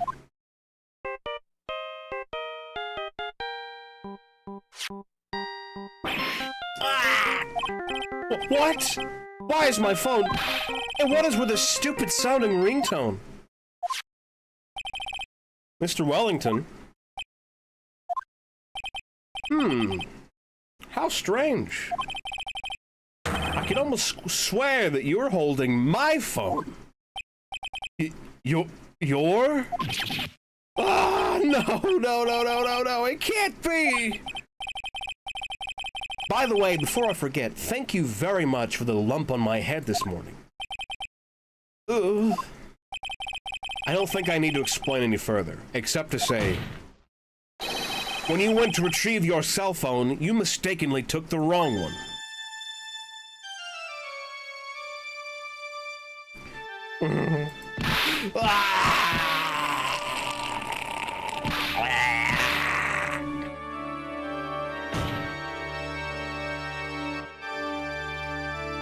Damn, he's dead.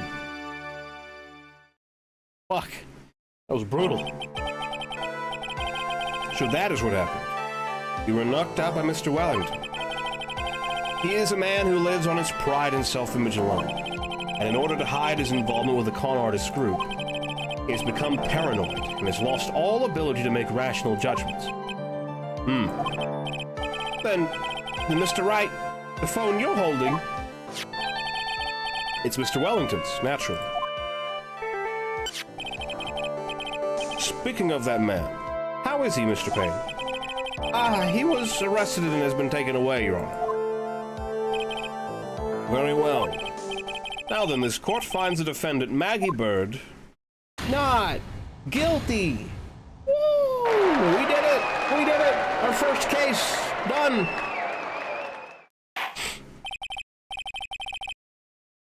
That is all. This court is adjourned.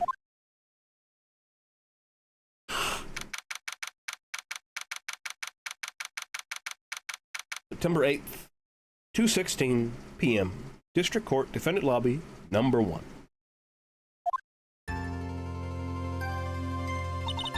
I knew that the real you would shine through eventually.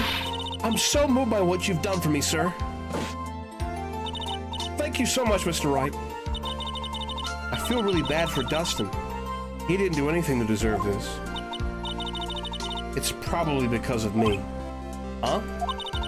My whole life has been nothing but a whirlwind of bad luck and failures. Your whole life? It can't be that bad, can it?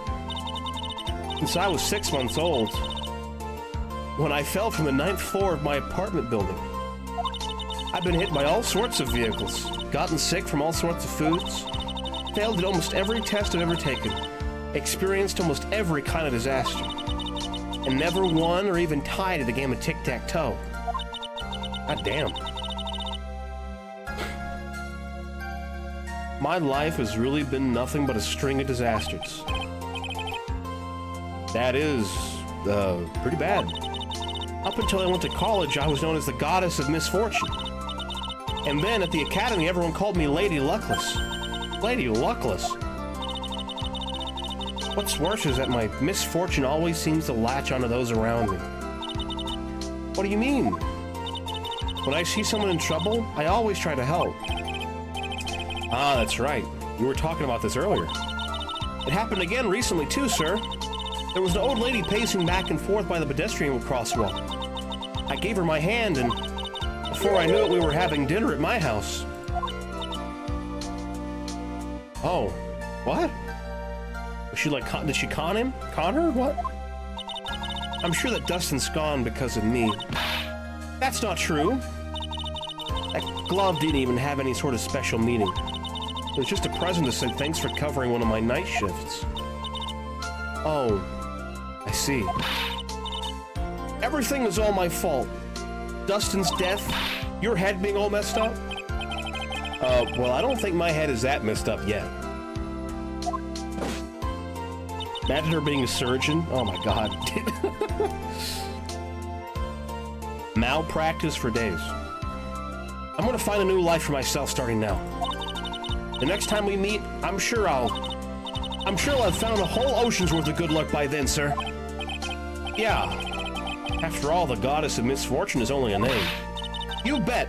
I'm gonna make it, I promise. Next time we meet, I'll only be an unlucky person instead of a goddess. Yeah, that's the spirit. Well, Mr. Wright, Maya, I should get going. Okay, good luck to you. Thanks. You take care of yourselves too. I see you. What a horrible day. Got my memory back, but things are still a little fuzzy. But you're okay, and that's what counts. You really had me worried. Come on, let's go back to the office. I'm afraid to ask, but here goes. So this might sound bad, but, who are you? Hey, who the fuck are you? What? I thought you said you got your memory back. At that moment, everything really did come back to me. Detective Gumshoe. He's someone I've had clashes with in the past during certain cases, but he's also been a good ally during others. The Judge. He's a lovable, kind old man who is easily swayed by other people's opinions. But in the end, he always comes up with the right verdict. This person. I haven't got a clue. You fucked, Mr. Payne. Idiot. He seems to know me, but maybe he's mistaking me for someone else. And this girl, Maya? You finally remembered. This is Maya Fey, my assistant. That's right. I have so many unforgettable memories about her. For example, Earth to Nick, what's wrong? You keep staring at me. Don't tell me you've missed me. Well, yeah, I suppose I have. I feel like I haven't seen you in ages. Oh? Well, I'm back now, so it's time for us to create new memories together. Alright, sounds good. All the phone numbers on my phone were erased by Mr. Wellington. I guess I have to start over from the very beginning. Come Come on, Nick. Let's go to our usual burger joint. Okay, okay. Actually, it hasn't even been that long since you came back into my life. The judge is actually a retiree, just loves court drama. So true. And that story began on one rainy afternoon 2 months ago. Oh shit. I got the hiccups.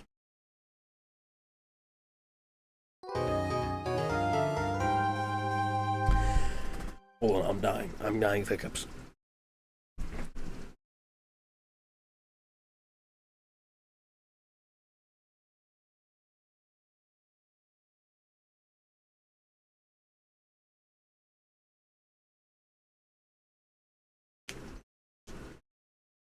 Alright, we're good.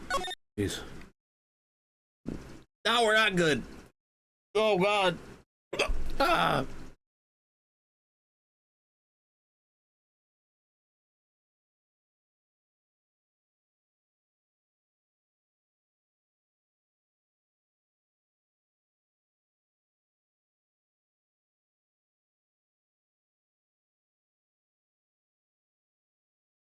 Oh, God, my hiccups are gone finally, I think. Hey, Satan.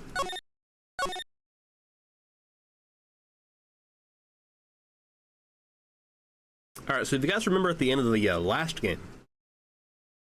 Maya actually left our office to go be a part, to go back to her psychic medium training.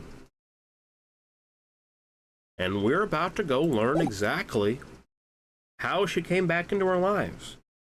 That was no accident. I was drugged with sleeping pills. I was murdered by that person.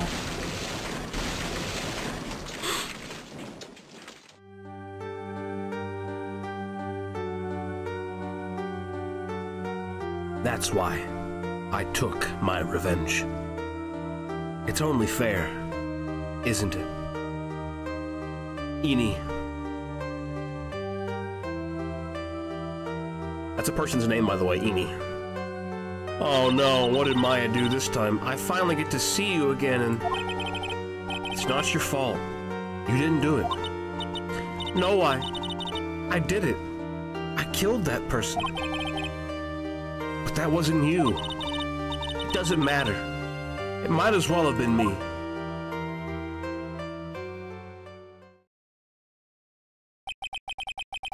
Can't believe something like this happened. The events of that gloomy, rainy afternoon that started this whole mess keep playing through my mind.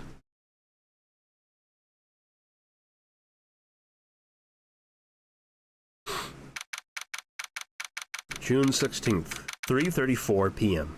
Wright & Co. Law Offices.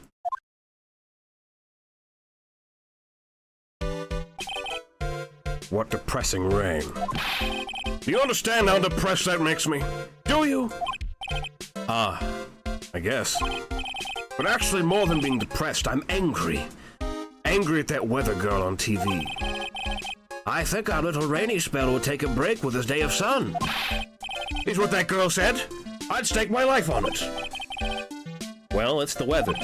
But that's why I didn't bother to bring an umbrella today. What nerve, calling herself a weather girl. She's going to hear about my $1,500 suit. About your case. Unless you're planning on suing the weather girl? I'm sorry. I thought that before we got down to business we could have some friendly chatter. My name is Dr. Turner Gray. I'm a surgeon. Remind me never to end up under his knife. I'm here today because of this incident. Malpractice at Gray Surgical Clinic. 14 inpatients lose their lives. Oh, you're the doctor at... It's really quite upsetting. Did you hear me? Upsetting! Yes, I heard you. I agree. It's quite upsetting, Dr. Gray. The one that screwed up was that nurse. It was her that got the medications mixed up and killed those 14 patients. And yet, now listen good, and yet, that nurse had the nerve to go and die before admitting to her wrongdoing. She didn't even offer any sort of explanation to me. And this is the kicker. She up and has herself a grand old accident and crashes her car. Smash! Crunch! Instantly transforming her car into the accordion model. What a piece of shit.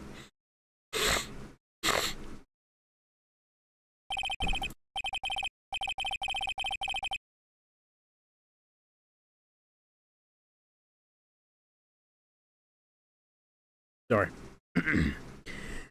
That's right. About a year ago, all the tabloid shows were talking about it. 14 victims of medical malpractice and the nurse's mysterious fatal accident. Excuse me. There were rumors that Dr. Gray had actually caused that crash. People said it was to forever hide the person responsible for the malpractice incident.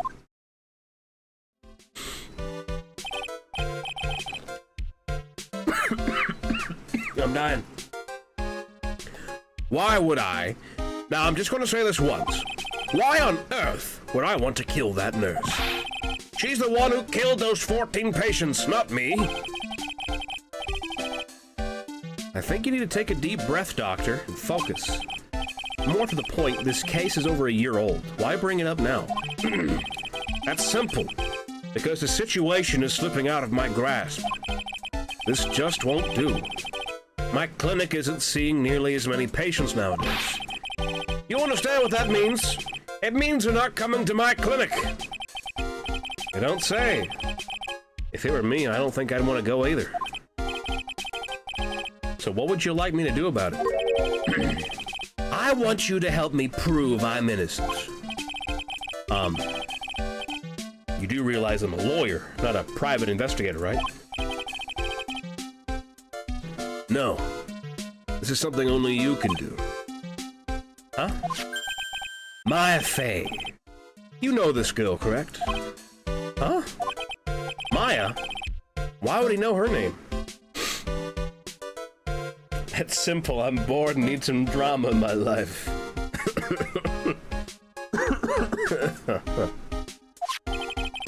I heard you were working under her for a little while. Under? Well, yes, I mean... Hey, wait a second here. I worked under her? Yes. Am I wrong? She told me, so I'm not quite sure if... Well, we worked a few trials together, but she went back to her hometown to undergo more training. Ah, yes, I heard. It must be lonely for you. What? Wait, I'm not... She must be an extraordinary girl to handle such rigid training. Huh?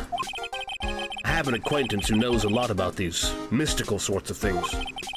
She's the one who introduced me to Miss Fey. Is Maya really that famous? And I've already set up an appointment. For what? What else? A channeling. I'm going to have her call the spirit of that nurse that went and got herself killed. Oh. Maya. I wonder what she's up to right now. We, the women of the Fey clan, have always been spirit mediums. It's because the power to communicate with spirits flows strongly through us. That's what she told me. I guess she's learned to accept her responsibilities and become an adult. Good job. Not counting training, this will be her first time channeling a spirit. So she gave me one condition before accepting my request. A condition? The condition is you, Mr. Wright. She said that she wouldn't do the channeling without first seeing you again. Me? And that is why I've searched you out. You want to see her too, don't you?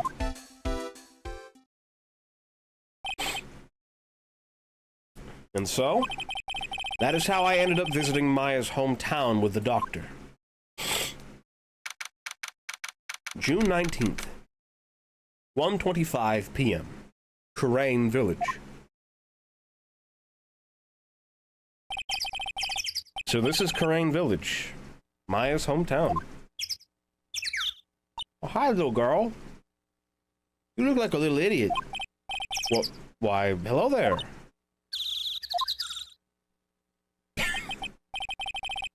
Huh, what, not a little girl. Yeah, that's exactly what you should do if you're a little girl and you are spotted by a stranger. You should run away. Hey, wait up, Pearly. Huh? Someone else coming this way. Nick! That's Maya. Maya! How are you? Good to see you again. Wow! Dude, the new fucking Maya music just dropped. Wow, I didn't think you'd really show up. It's not that big a deal. You made it sound like you were so far away. Well, maybe I exaggerated. Just a little. It was only 2 hours by train. If I'd known you were this close, I'd have visited more. No, you're not allowed. I already decided, you know. Until I become an adult, I have to work hard and be strong by myself. Oh. Well. Anyway, congratulations. I'm glad to hear training is going well for you.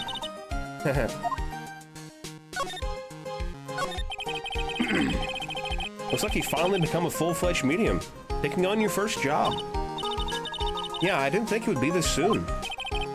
With this case, do you know the messy story behind it? Behold the power of the Maya Intelligence Network. Let's see, 14 people died because of malpractice on Dr. Gray's part, right? And to pin the blame on the nurse. He killed her in what appeared to be a car accident. Huh? So what is this Maya Intelligence Network, anyway? The tabloids. That's what I thought. I'm just pulling your leg, Nick. What really happened is the exact opposite. I heard all about it from Dr. Gray. Oh, come on, Nick. I wouldn't take a crazed killer as a client. That's too scary, even for me. Yeah, I guess so. This is your hometown. Maya? Yep. Karain Village. But I've heard people call this place Medium Valley, too. Interesting. So everyone that lives here is a spirit medium? Pretty much. Most of my ancestors were, too, I think. That's probably true, since the Fey ability to communicate with the dead is so strong. Actually, only the women of this village are mediums. So what do the men do? They usually work someplace outside the village. Oh yeah, I wanted to ask you about that girl I saw earlier. Do you know her? Oh, you mean Pearly? Pearly? Pearl Fay.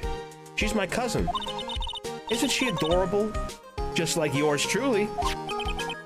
Cousin? Wait, and that means... Is she also a... Yep, she's a medium too. Pearly's a real genius when it comes to channeling. Huh, I see. I hope I didn't scare her when I tried to talk to her earlier. Nah, that's not you. My aunt drilled it into her head that if a suspicious-looking person tries to talk to you, run away. Suspicious looking? Well, you're not wearing training clothes for starters. Of course not. Pearly is my aunt's most valued treasure, so she's not allowed to go outside of town. She doesn't know much about the world outside of the Karain village. Aunt? Pearly's mother is my aunt. Duh. Come on, Nick. Well, Nick, I've got to get going. About time for the channeling to start. Huh? Oh, yeah. I'm doing the channeling in my house, so come on in, okay? After I'm done, we can grill up some juicy burgers. Hell yeah, burgers. All right. Good luck, Maya. Thanks.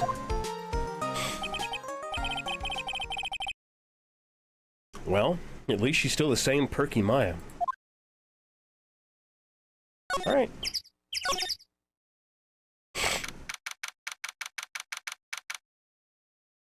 June 19th, Fay Manor Meditation Room. Ah, Mr. Wright, I'm so glad you showed. Some nice weather today we're having today. Some nice weather we're having today. Aren't you happy? No, not at all. That stupid weather girl made the wrong call again. It will rain cats and dogs today, she said with a straight face. I can't believe they allow such misguided reports on the public airwaves. Looks like talking about the weather with this guy is just asking for punishment.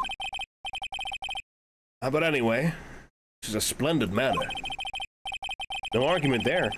It's hard to believe that this is Maya's house, though. I was given a guide map of this building. Here, Mr. Wright. Have a copy. I have a copy for you, too. Oh, thanks.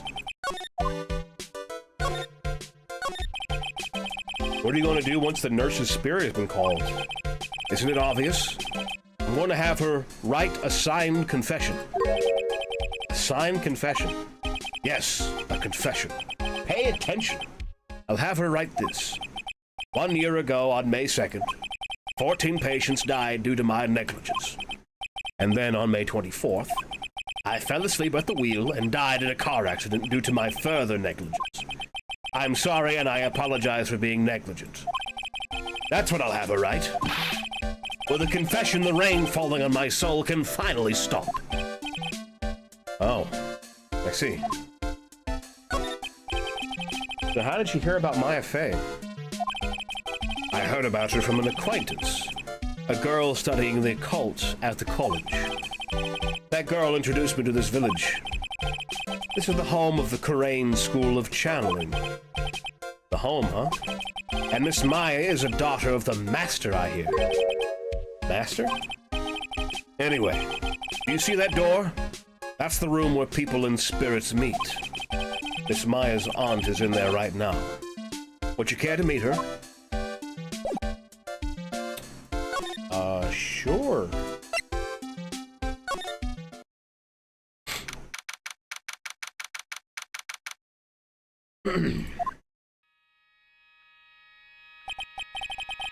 Wow. It's such a strange atmosphere in here.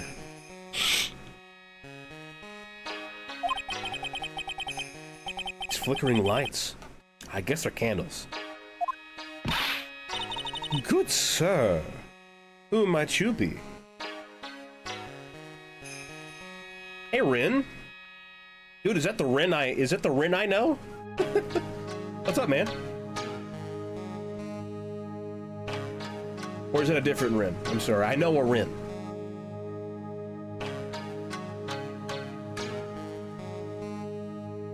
It's giving old Meiji era Japan.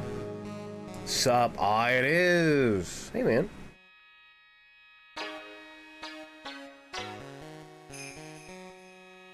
It's the Rim. Rin. Yeah, the Rim, huh? Yeah, this is like a... I don't know. She's like a spirit lady or something. This is Maya Fey's aunt. Rin. How are you doing, bud?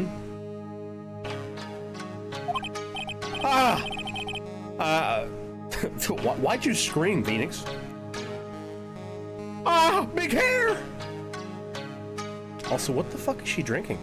Like, is it just like drinking tea? Infinitely? My name is Phoenix Wright. Oh, you must be that good, sir. Good, sir. Is she talking about me? You are a lawyer, are you not, good sir? I have heard much about you from Mystic Maya. Is that so? Mystic Maya? I am Mystic Maya's aunt, Morgan Fey. Morgan? Arthur Morgan? Nice to meet you.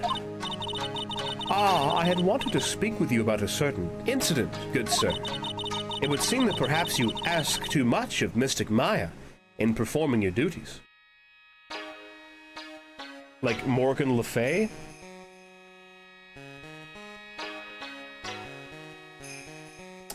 Hold on, I'm gonna look up who the fuck that is. Morgan Le Fay. Oh!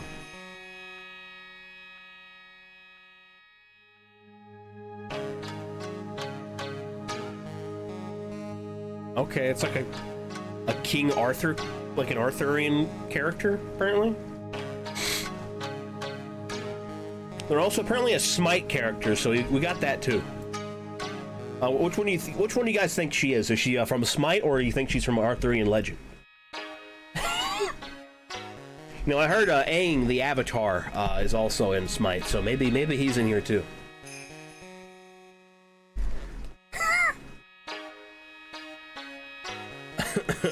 Smite. Most unbecoming, I'm afraid. Huh? Don't tell me you've already forgotten. That was it not for Mystic Maya and her assistants, you would surely not have won. First a girl that runs away, and now an old lady who says I stink at doing my job. This place sucks. When did I become the poster boy for how not to make a first impression?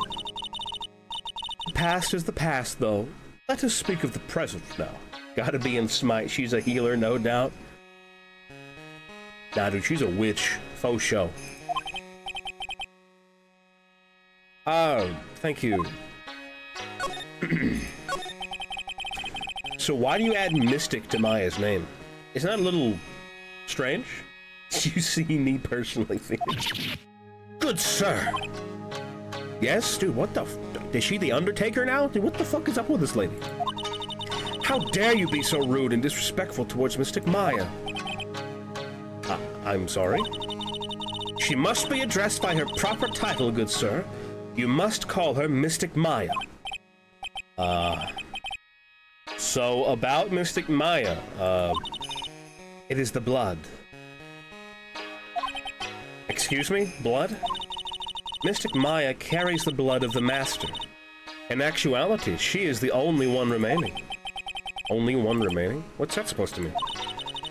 Mystic Maya is the last of the rightful heirs of the Kurain channeling technique. Okay. Then where do you stand? That is a little more complicated. Although a woman of the Fey clan, I am merely a member of the branch family. Ah. This is a Neji kind of thing. She's like Neji.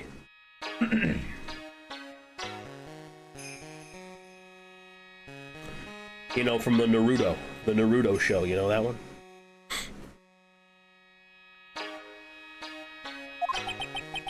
Branch family? What's that? It is as it sounds. For a member of the branch family, no matter her spiritual power, she can never become the master of the Kurain school. Neji Hyuga? Yeah, dude. That guy. They did him dirty. Yeah, they kind of fucked him over. Like, no lie. Fucking love Neji too. Except whenever he was an asshole in like the first part of the series. But then he got cool. He got cool after Naruto whooped his ass. And by whooped his ass, I mean like, you know, naturally got like the one shot he needed to beat him.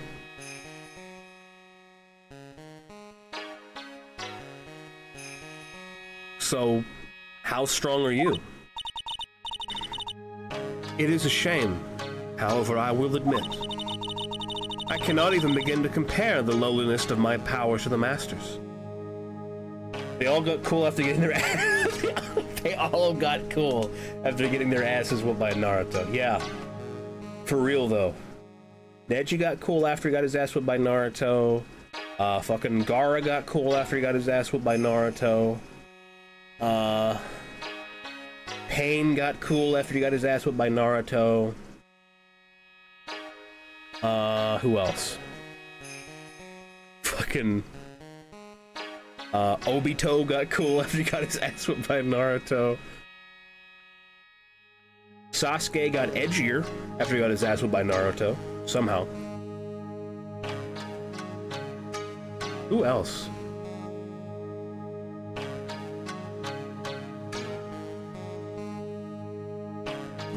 I don't remember. There's so many fights in that series. So Sasuke got cooler. Yeah, he got cooler. He got super edgy and super cool. Half of like the Naruto series is like a fucking blur to me right now. It's like that was like my fucking high school days. So that's how it is. So today's channeling will be her first? Yes, good sir. Because the spirit of a person who dies in a traffic accident is usually very strong. It is usually easier to call that person to our world. A traffic accident, indeed. Guy's team kind of blew. I like the characters, they were just underdeveloped. Oh, Guy's team. Guy was Rock Lee, Neji, and 1010, right? Dude, I fucking love Rock Lee, dude. Rock Lee was like the best character in that whole fucking show. And Neji was really cool, he just got shafted, and then 1010 might as well never fucking existed. Same with Kurenai's team. Kurenai, that's, fuck, who was Kurenai's team?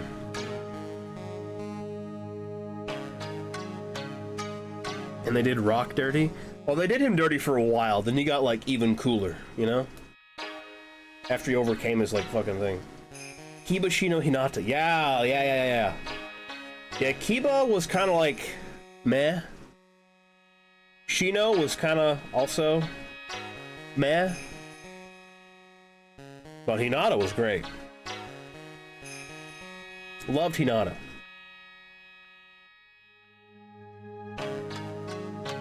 Shino was an edgy bug enjoyer. Yeah, he was the guy who had fucking bugs in his skin. Which was kind of fucking gross, but you know. And Kiba was Dogman. He had Akamaru! Come on, Akamaru! Oh, that one thing he did with Akamaru where he like fused with him and became like a two-headed dog person was kind of cool. But I'm pretty sure he still got his ass whooped either way, so...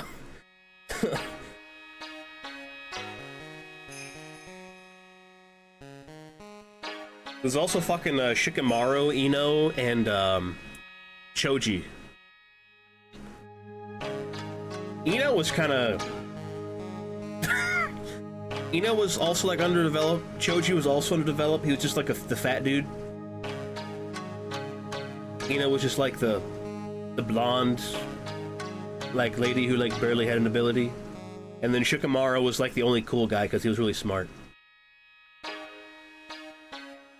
I really like Shikamaru. Shikamaru is like a close second for me when it comes to characters. Rock Lee's definitely number one, though.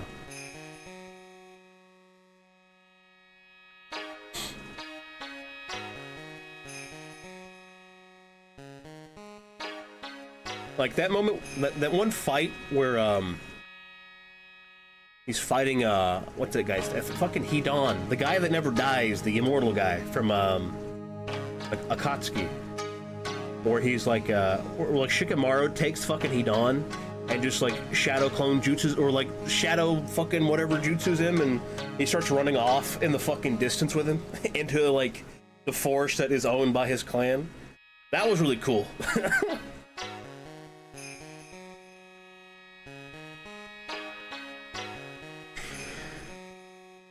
Sorry, we got on a fucking Naruto tangent in the middle of Phoenix Wright.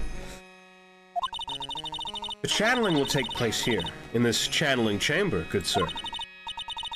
As you can see, I am in the process of preparing. So this room is the channeling chamber. The place where a spirit medium speaks with those who have departed. I don't suppose you'd mind if we observed the session. Do not even think of such nonsense. Only the medium and the client may enter here. Oh. The secrets of the Korean techniques cannot be seen by just anybody. I never stopped Maya from doing it in front of me before. It is also for your safety, good sir, if something were to go wrong. That is why, while channeling is being performed, that heavy door is securely locked. Oh, that's what the lock is for. Oh, yes. I wonder if you have yet to meet Pearl, good sir. Pearl? She is an adorable, angelic young girl. Yeah, Pearl, we know her. Oh, that odd... She is my daughter. Now then, what was it you were about to say? what a cute daughter you have. A pure heart that knows not of the evils in this world is a powerful thing, good sir. Please refrain from affiliating with her, I request. Well, it's not like I had the chance to anyway. I must insist and stress that you not let it occur. Okay. Okay, I get it. Alright, I'm gonna beat it.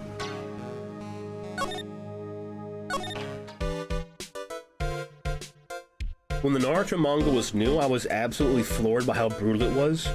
I read it up to the conclusion of the Zabuza arc. Oh yeah, Zabuza. Like when fucking... Yeah. That was like the arc that also like hooked me into the show. Zabuza pulling the needles out of his neck and telling Haku not necessary was fucking mental.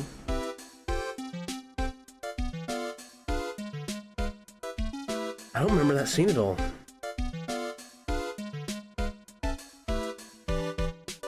Hold on. I gotta refresh my memory here.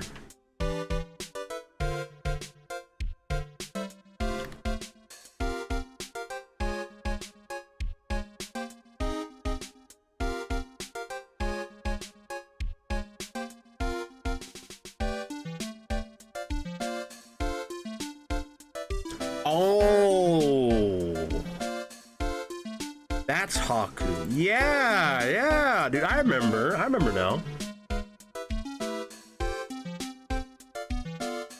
Ah, bro. Yeah.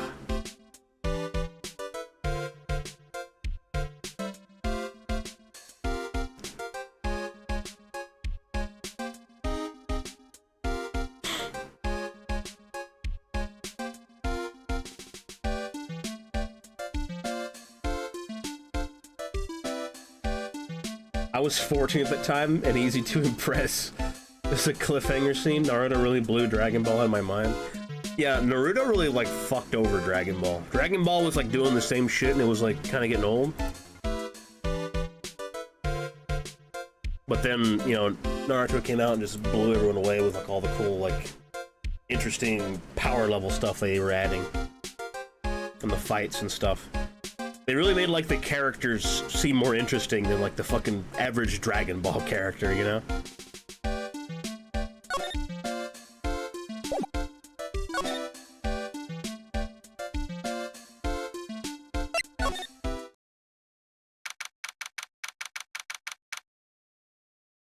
I read the Boo arc, and when it aired on TV, I was so fucking bored by it.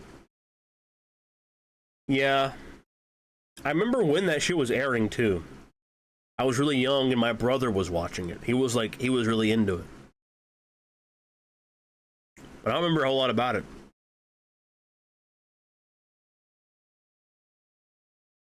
I remember Boo being like a big pink fucking idiot. And then there was Kid Boo, who was like not a pink idiot.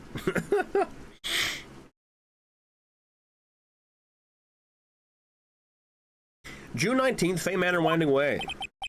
Wow, this garden is really breathtaking. Someone put a lot of love into it. What is that over there? Is that an incinerator? It looks a little out of place in a garden like this. Yeah, it does, doesn't it? It's a small incinerator. I don't think garbage trucks come all the way out here to tiny villages like this. So every family has to burn their own trash. Huh. Really old urn. The ashes of a person long dead are inside. It looks like something with a long history. Other than that, it's not very interesting, so time to move on. Okay. Let's move! There's a side room here.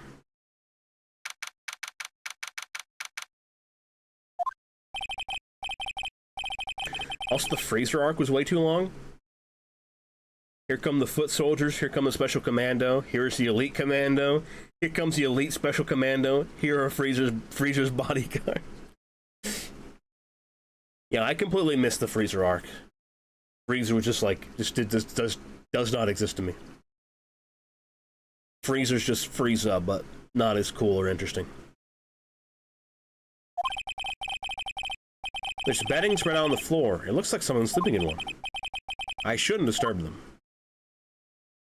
You didn't miss out? Okay.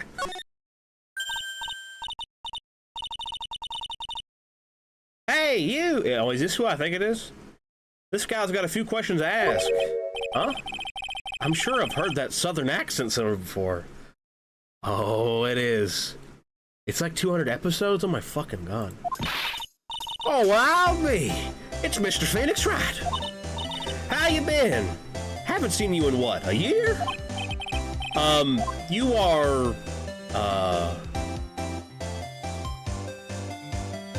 lot of hair? Lot of heart? Lot of hair? Lot of hair, was it? You get an achievement for picking that accent, or picking that choice, by the way. Lot of who? Wait, you best stop be making fun of my hair now. No, I wasn't making fun. I was complimenting you on your fine hair. I dare say you're one heartless man, Mr. Wright. It was cause of my testimony that your friend got out of being guilty. It looks like you already forgot that. Hold up. You were working with the prosecution at first as one of their witnesses, and came after us as if we were a piece of sirloin steak. Minor detail. Stop being so uptight. Let no things get in the way. My name's Hart. Lot of heart. Don't you go forgetting. Oh yeah, that's it. Now listen here. I'm here to take some pictures today. I want to get myself a real scoop. Ah, so I guess you're still at it. Being a photographer, I mean. You betcha. The hardest working one out there, I reckon. Didn't say I was going to make a name for myself as a famous didn't I say I was going to make my name for myself as a famous paranormal photographer? Oh, that's right. This ain't no time to be wasting time. The challenge about to get started. Is it that time already? We all should hurry up and get to the meditation room. What are you waiting around for? Come on! Excuse me, I'm dying. A lot of heart, huh? I've been judging her harshly because of that case. But I guess looking back, we had some good times too.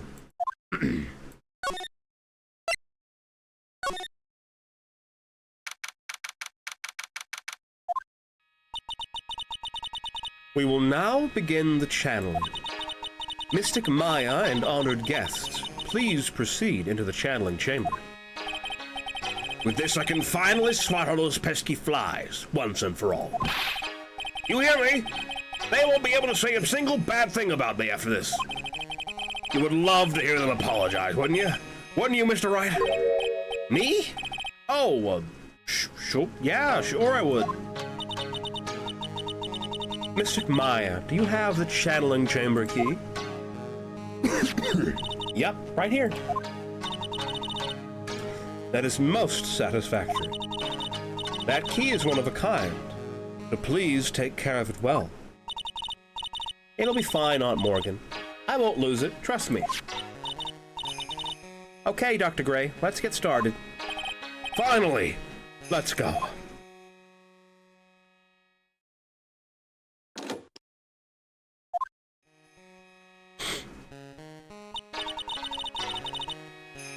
Now, let us wait patiently out here for them. Please have some lovely bitter green tea and jaw-droppingly large strawberry desserts. Hold on now, Granny. Granny? How come we ain't allowed in that room? Dear madam, you have an impressive grasp of English. From where did you learn it? What?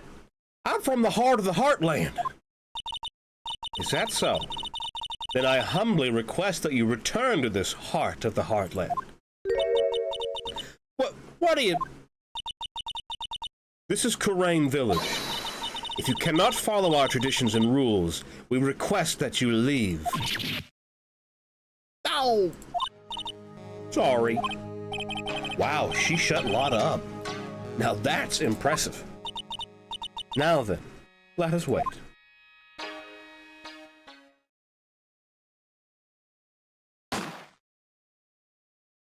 Bang! Hey now, what was that just now? It came from inside the channeling chamber. Hey, that's a gunshot. Excuse me? I've heard that sound before. It's a gunshot. I bet my afro on it. But Maya's in there. Break into the chamber. Well, Mr. Lawyer, what's the plan? What else? We're gonna break in. What? But there's only one key, and that kid's got it. We're gonna have to break through.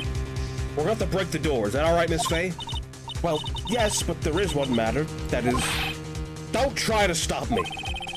You can send the repair bill to the Wright & Co. offices later. Yeah, now that's what I call being a man. Slam, slam, crash.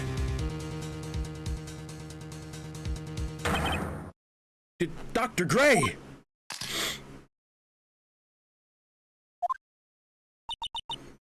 I was murdered. Maya? That man murdered me. So I killed him. What? Lotta, at a time like this? Times like this are perfect for snapping up shots. But anyway, what's going on here? This gal, is she Maya? Step away from there. Please leave this area to me. Go quickly and inform the police. But hurry before there are more victims here. Hey, let's go, city boy. Leave this to the granny.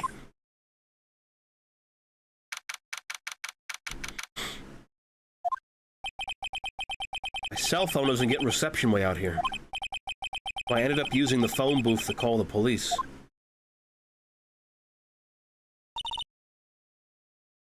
And they're on their way. That's good. Lordy, I saw a genuine, mysterious phenomenon. She seems really on edge because of all this. To say you were possessed by a vengeful spirit, the judge will definitely let it slide 100%. Oh, absolutely.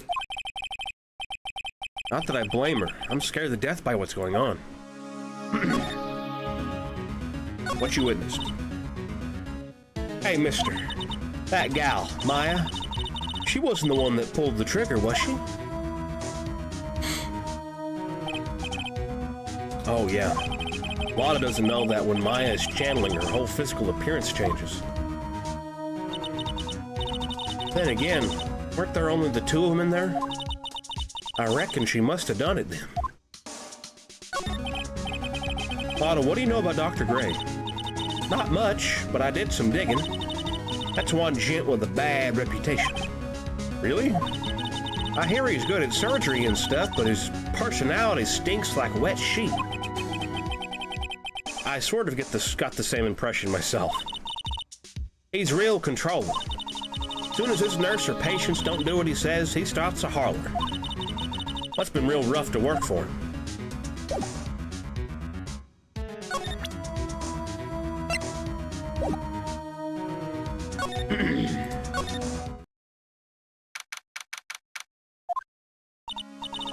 Ah, Mr. Wright. Miss Faye! How's Mystic Maya? She has returned to this world. The spirit severing technique was successful. Let me see her, please. She is still unconscious. I humbly request that you wait outside for her recovery. Guess I just have to wait. The police are here! Sorry to keep you waiting. Oh, you again. What are you doing all the way out here, Detective Gumshoe? It's actually kind of funny. I was in the area for a business trip, pal. Well, time to check out the crime scene. I'll have to question everyone here later on. So just sit tight, all right? Why is he grinning at me? Shall I show you to the scene of the crime, Detective Gumshoe? Jimshoe. Detective Jimshoe. My name isn't Jimshoe. The two of them went in the channeling chamber. I guess all I can do for now is see what everyone else has to say. Hi, Goots. Dude, Goots, you showed up at the worst time because I'm at the end of the stream. I'm in pain right now. My allergies are kicking my ass. My voice is starting to go out. And my back hurts. I don't know why. But hi, Goots. How are you doing, pal?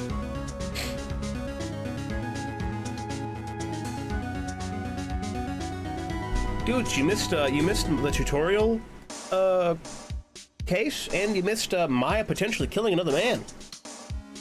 I feel soft. Well, isn't that sweet?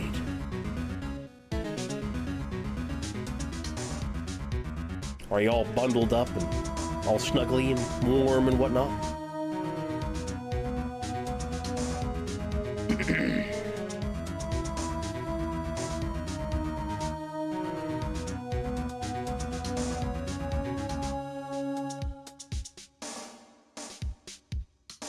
Nope, I just have an aura of soft. Damn, bro. That's epic. An aura of soft.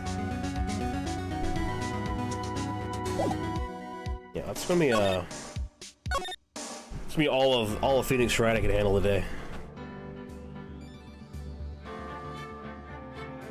It's been a while since I've stressed my voice out this much. Ugh. Yeah, my voice is kind of dying right now. And my fucking allergies are kicking my ass, dude.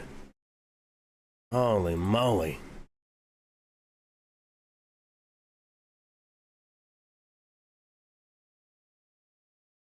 Well, I'm glad you're feeling soft, Goose. Dust allergy? I don't know if it's dust allergy. It might be. There's dust in here.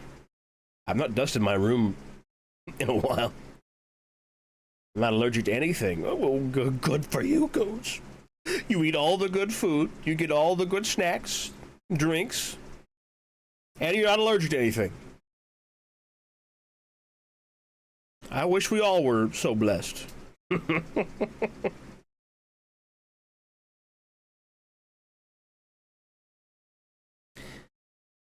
Except dust, but I don't consider an allergy. Yeah, I need to dust my room, but I just don't wanna. I don't wanna. Sounds like a pain. I think one of the most pathetic allergies is against latex. If I breathe dusty air for too long, it makes it hard to breathe. Yeah.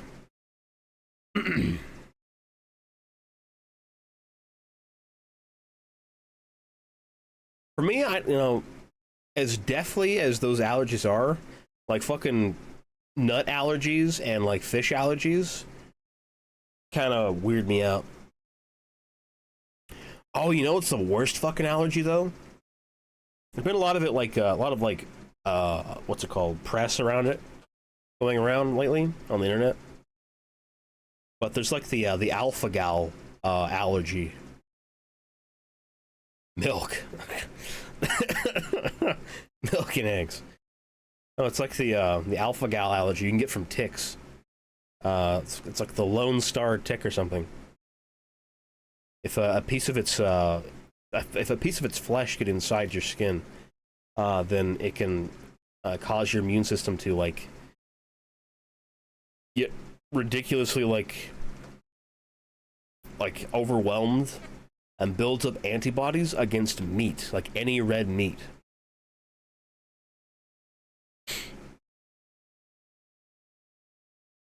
So, just like it's a single tick bite can make you allergic to like all kinds of red meat.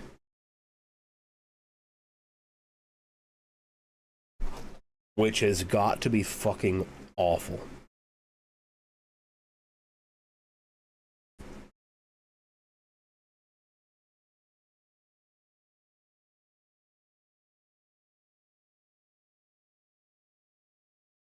It's like some kind of like protein that the antibodies build up over like an immunity for, or like a reaction for, I guess. It's like it's the alpha-gal protein. I'm never going outside again. Sounds like a skill issue. Two very different responses to a life-changing event.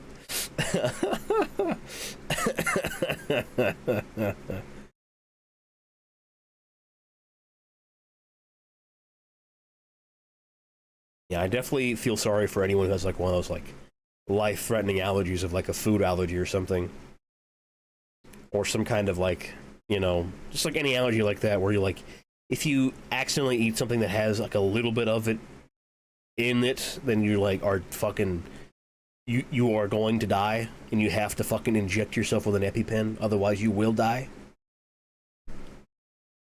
Fucking awful.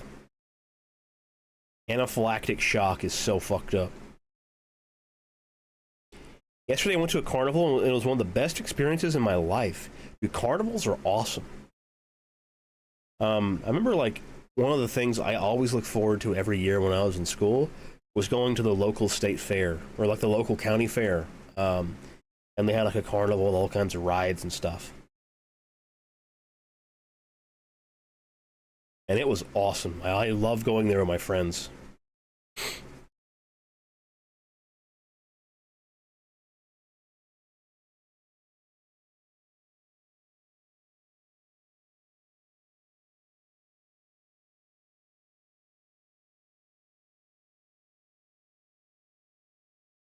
It was a ton of fun, let me tell you what.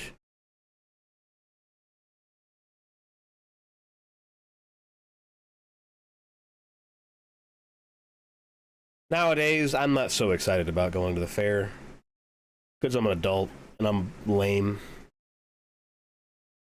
And also, like, my local fair is kind of sketchy. I'm good.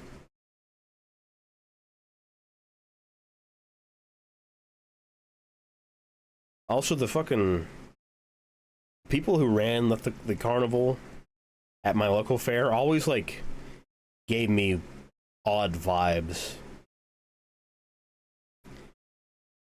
Don't forget that you easily get sleepy like all adults. Yeah, I do. I do get sleepy. I am kind of sleepy right now, I'm not gonna lie. I might honestly just like lay down and take a nap in a little bit. But I figured since I'm ending early, I might as well just like hang out a little while after the stream, just chat with you guys.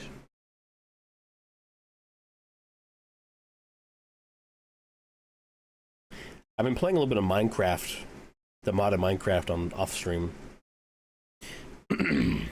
And definitely going to have to wait until I get to the end before I can do much of anything with the occultism mod.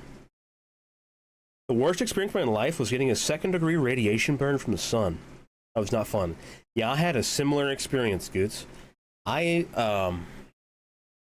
for one of my like around here in Tennessee, there is a scholarship called the Tennessee Promise, where it's a scholarship where it basically lets you go to you can attend a 2-year college or a community college for absolutely free.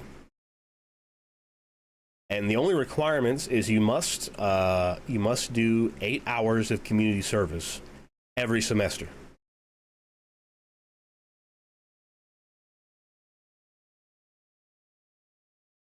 Probably karma for getting mad and suplexing children. Gooch, the terror of the playground, uses all kinds of wrestling moves they saw on TV on 8-year-olds. Yeah, the first semester I like volunteered at a vet clinic, and I cleaned out like fucking kennels and shit, washed dogs. And then the next semester I was a part of an 8-hour fucking like public labor thing to like build a playground at a local elementary school. We were outside for 8 hours in the sun, and I did not put on sunscreen. My arms and my face, they weren't very sunburned, but the back of my neck was burned, like 2nd-degree burned. Like it looked like my skin was cooked. It was bad. I did a Mario Bowser ass throw on one of them.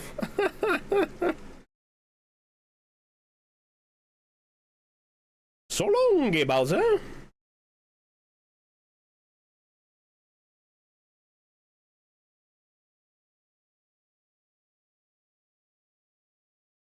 Children are also indestructible for some reason, so no biggie. Yeah, they are, really.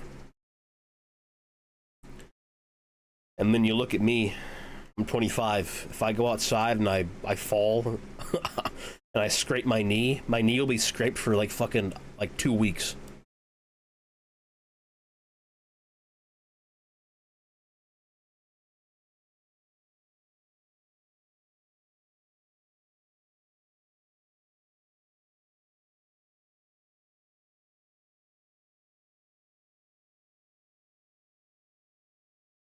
Whenever we play the modded Minecraft thing, Monday, I'm probably just gonna start getting into the evil craft stuff, the blood magic stuff, instead of doing the occultism, because we've basically gone as far as we can with the occultism at the moment.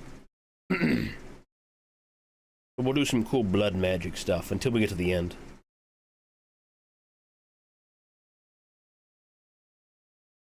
Toddlers waddle 3 feet, fall 3 feet and fall over. They start crying, but more for the shock. Yeah.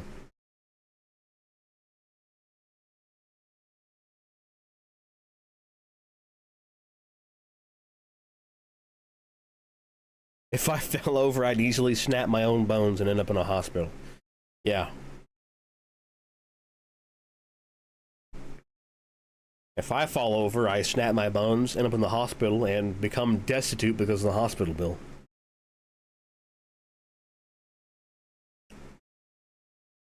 The worst mistake would be dropping a newborn on their head, which would... Why are we talking about this again? I don't know. You guys were talking about suplexing children. I was talking about Minecraft. If I fall over, I say, ow, fuck, and get up.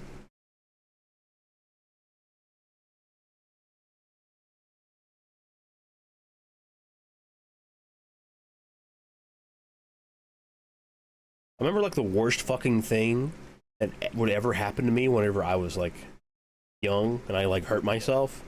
It was, like, falling really hard and knocking the wind out of you. It was fucking awful. I'm 6'2". Yeah, you're a giant. Bigger they are, harder they fall, man.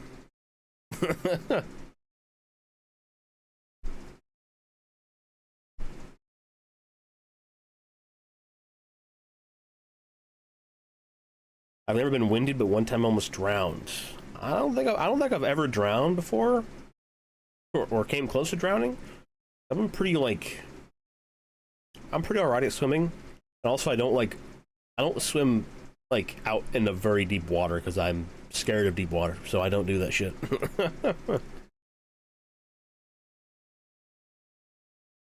But I have fallen and like landed on my back or my stomach or something and have knocked the wind out of me. And it's like, you're like fucking gasping for air because you're like you can't fucking breathe and it's awful.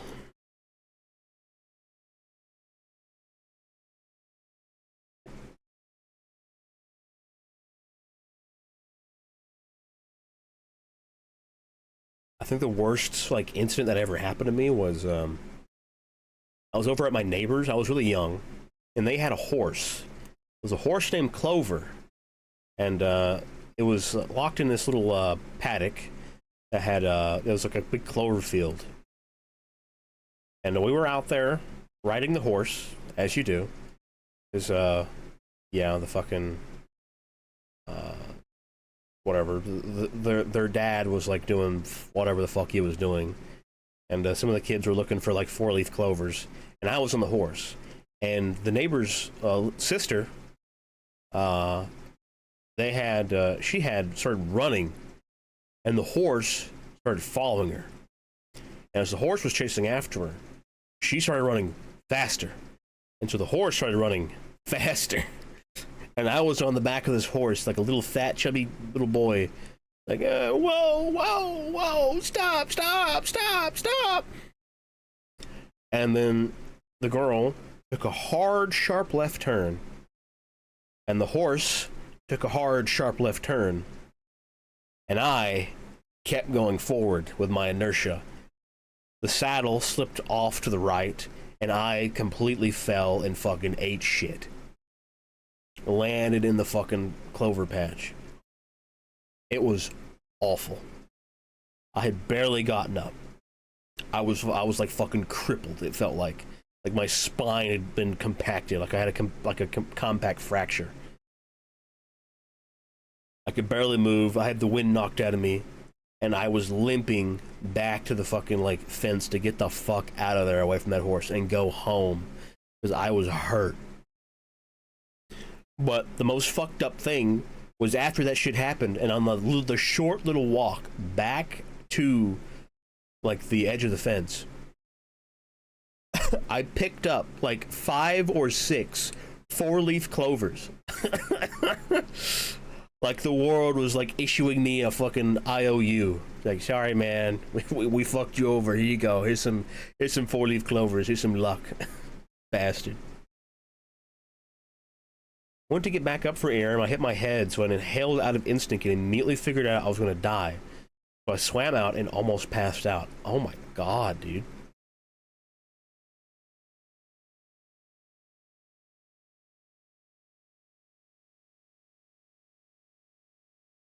What'd you hit your head on? Like a rock or something? Or like, what were you swimming in? I inhaled water, not air. Yeah. I figured if you were underwater, yeah, that's what you would inhale. That's awful.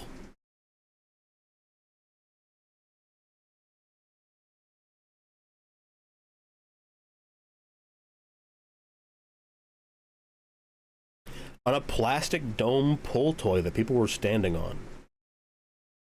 What the fuck, dude? Ooh. Yeah, I know exactly what you're talking about. Oh my god. Yeah, that's just fucking dangerous. That's just fucking dangerous. Well, I'm glad you made it out okay, Goods. I would have, like, personally strangled every fucking person that was standing on top of that dome. If I were you. If that was the situation. If I had fucking coughed up every fucking bit of water out of my lungs, I would have fucking killed them.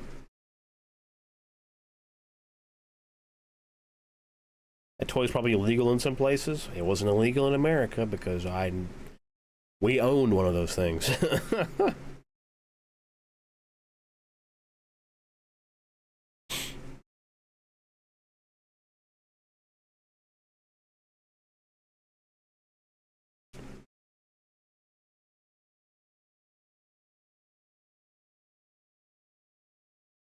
I've also been playing some Armored Core 6 since the game came out. I've not wanted to play it on stream because it's pretty challenging, and most of the gameplay of that game is doing all of like the normal easy missions, and then getting to like a fuck off like difficult boss, and being stuck on that boss for like the next hour or so. What do you see when you open a German bathroom? European. And I think on that, we're going to end the stream. Thank you, ladies and gentlemen, for joining me today. Thanks for coming and hanging out today, guys. We're going to be playing some more Phoenix Wright tomorrow at 2 p.m. Tomorrow, a little earlier, because I want to try and go a little bit longer tomorrow. I don't know if my voice is going to hold out. What did the EU lose with Brexit? 1 GB.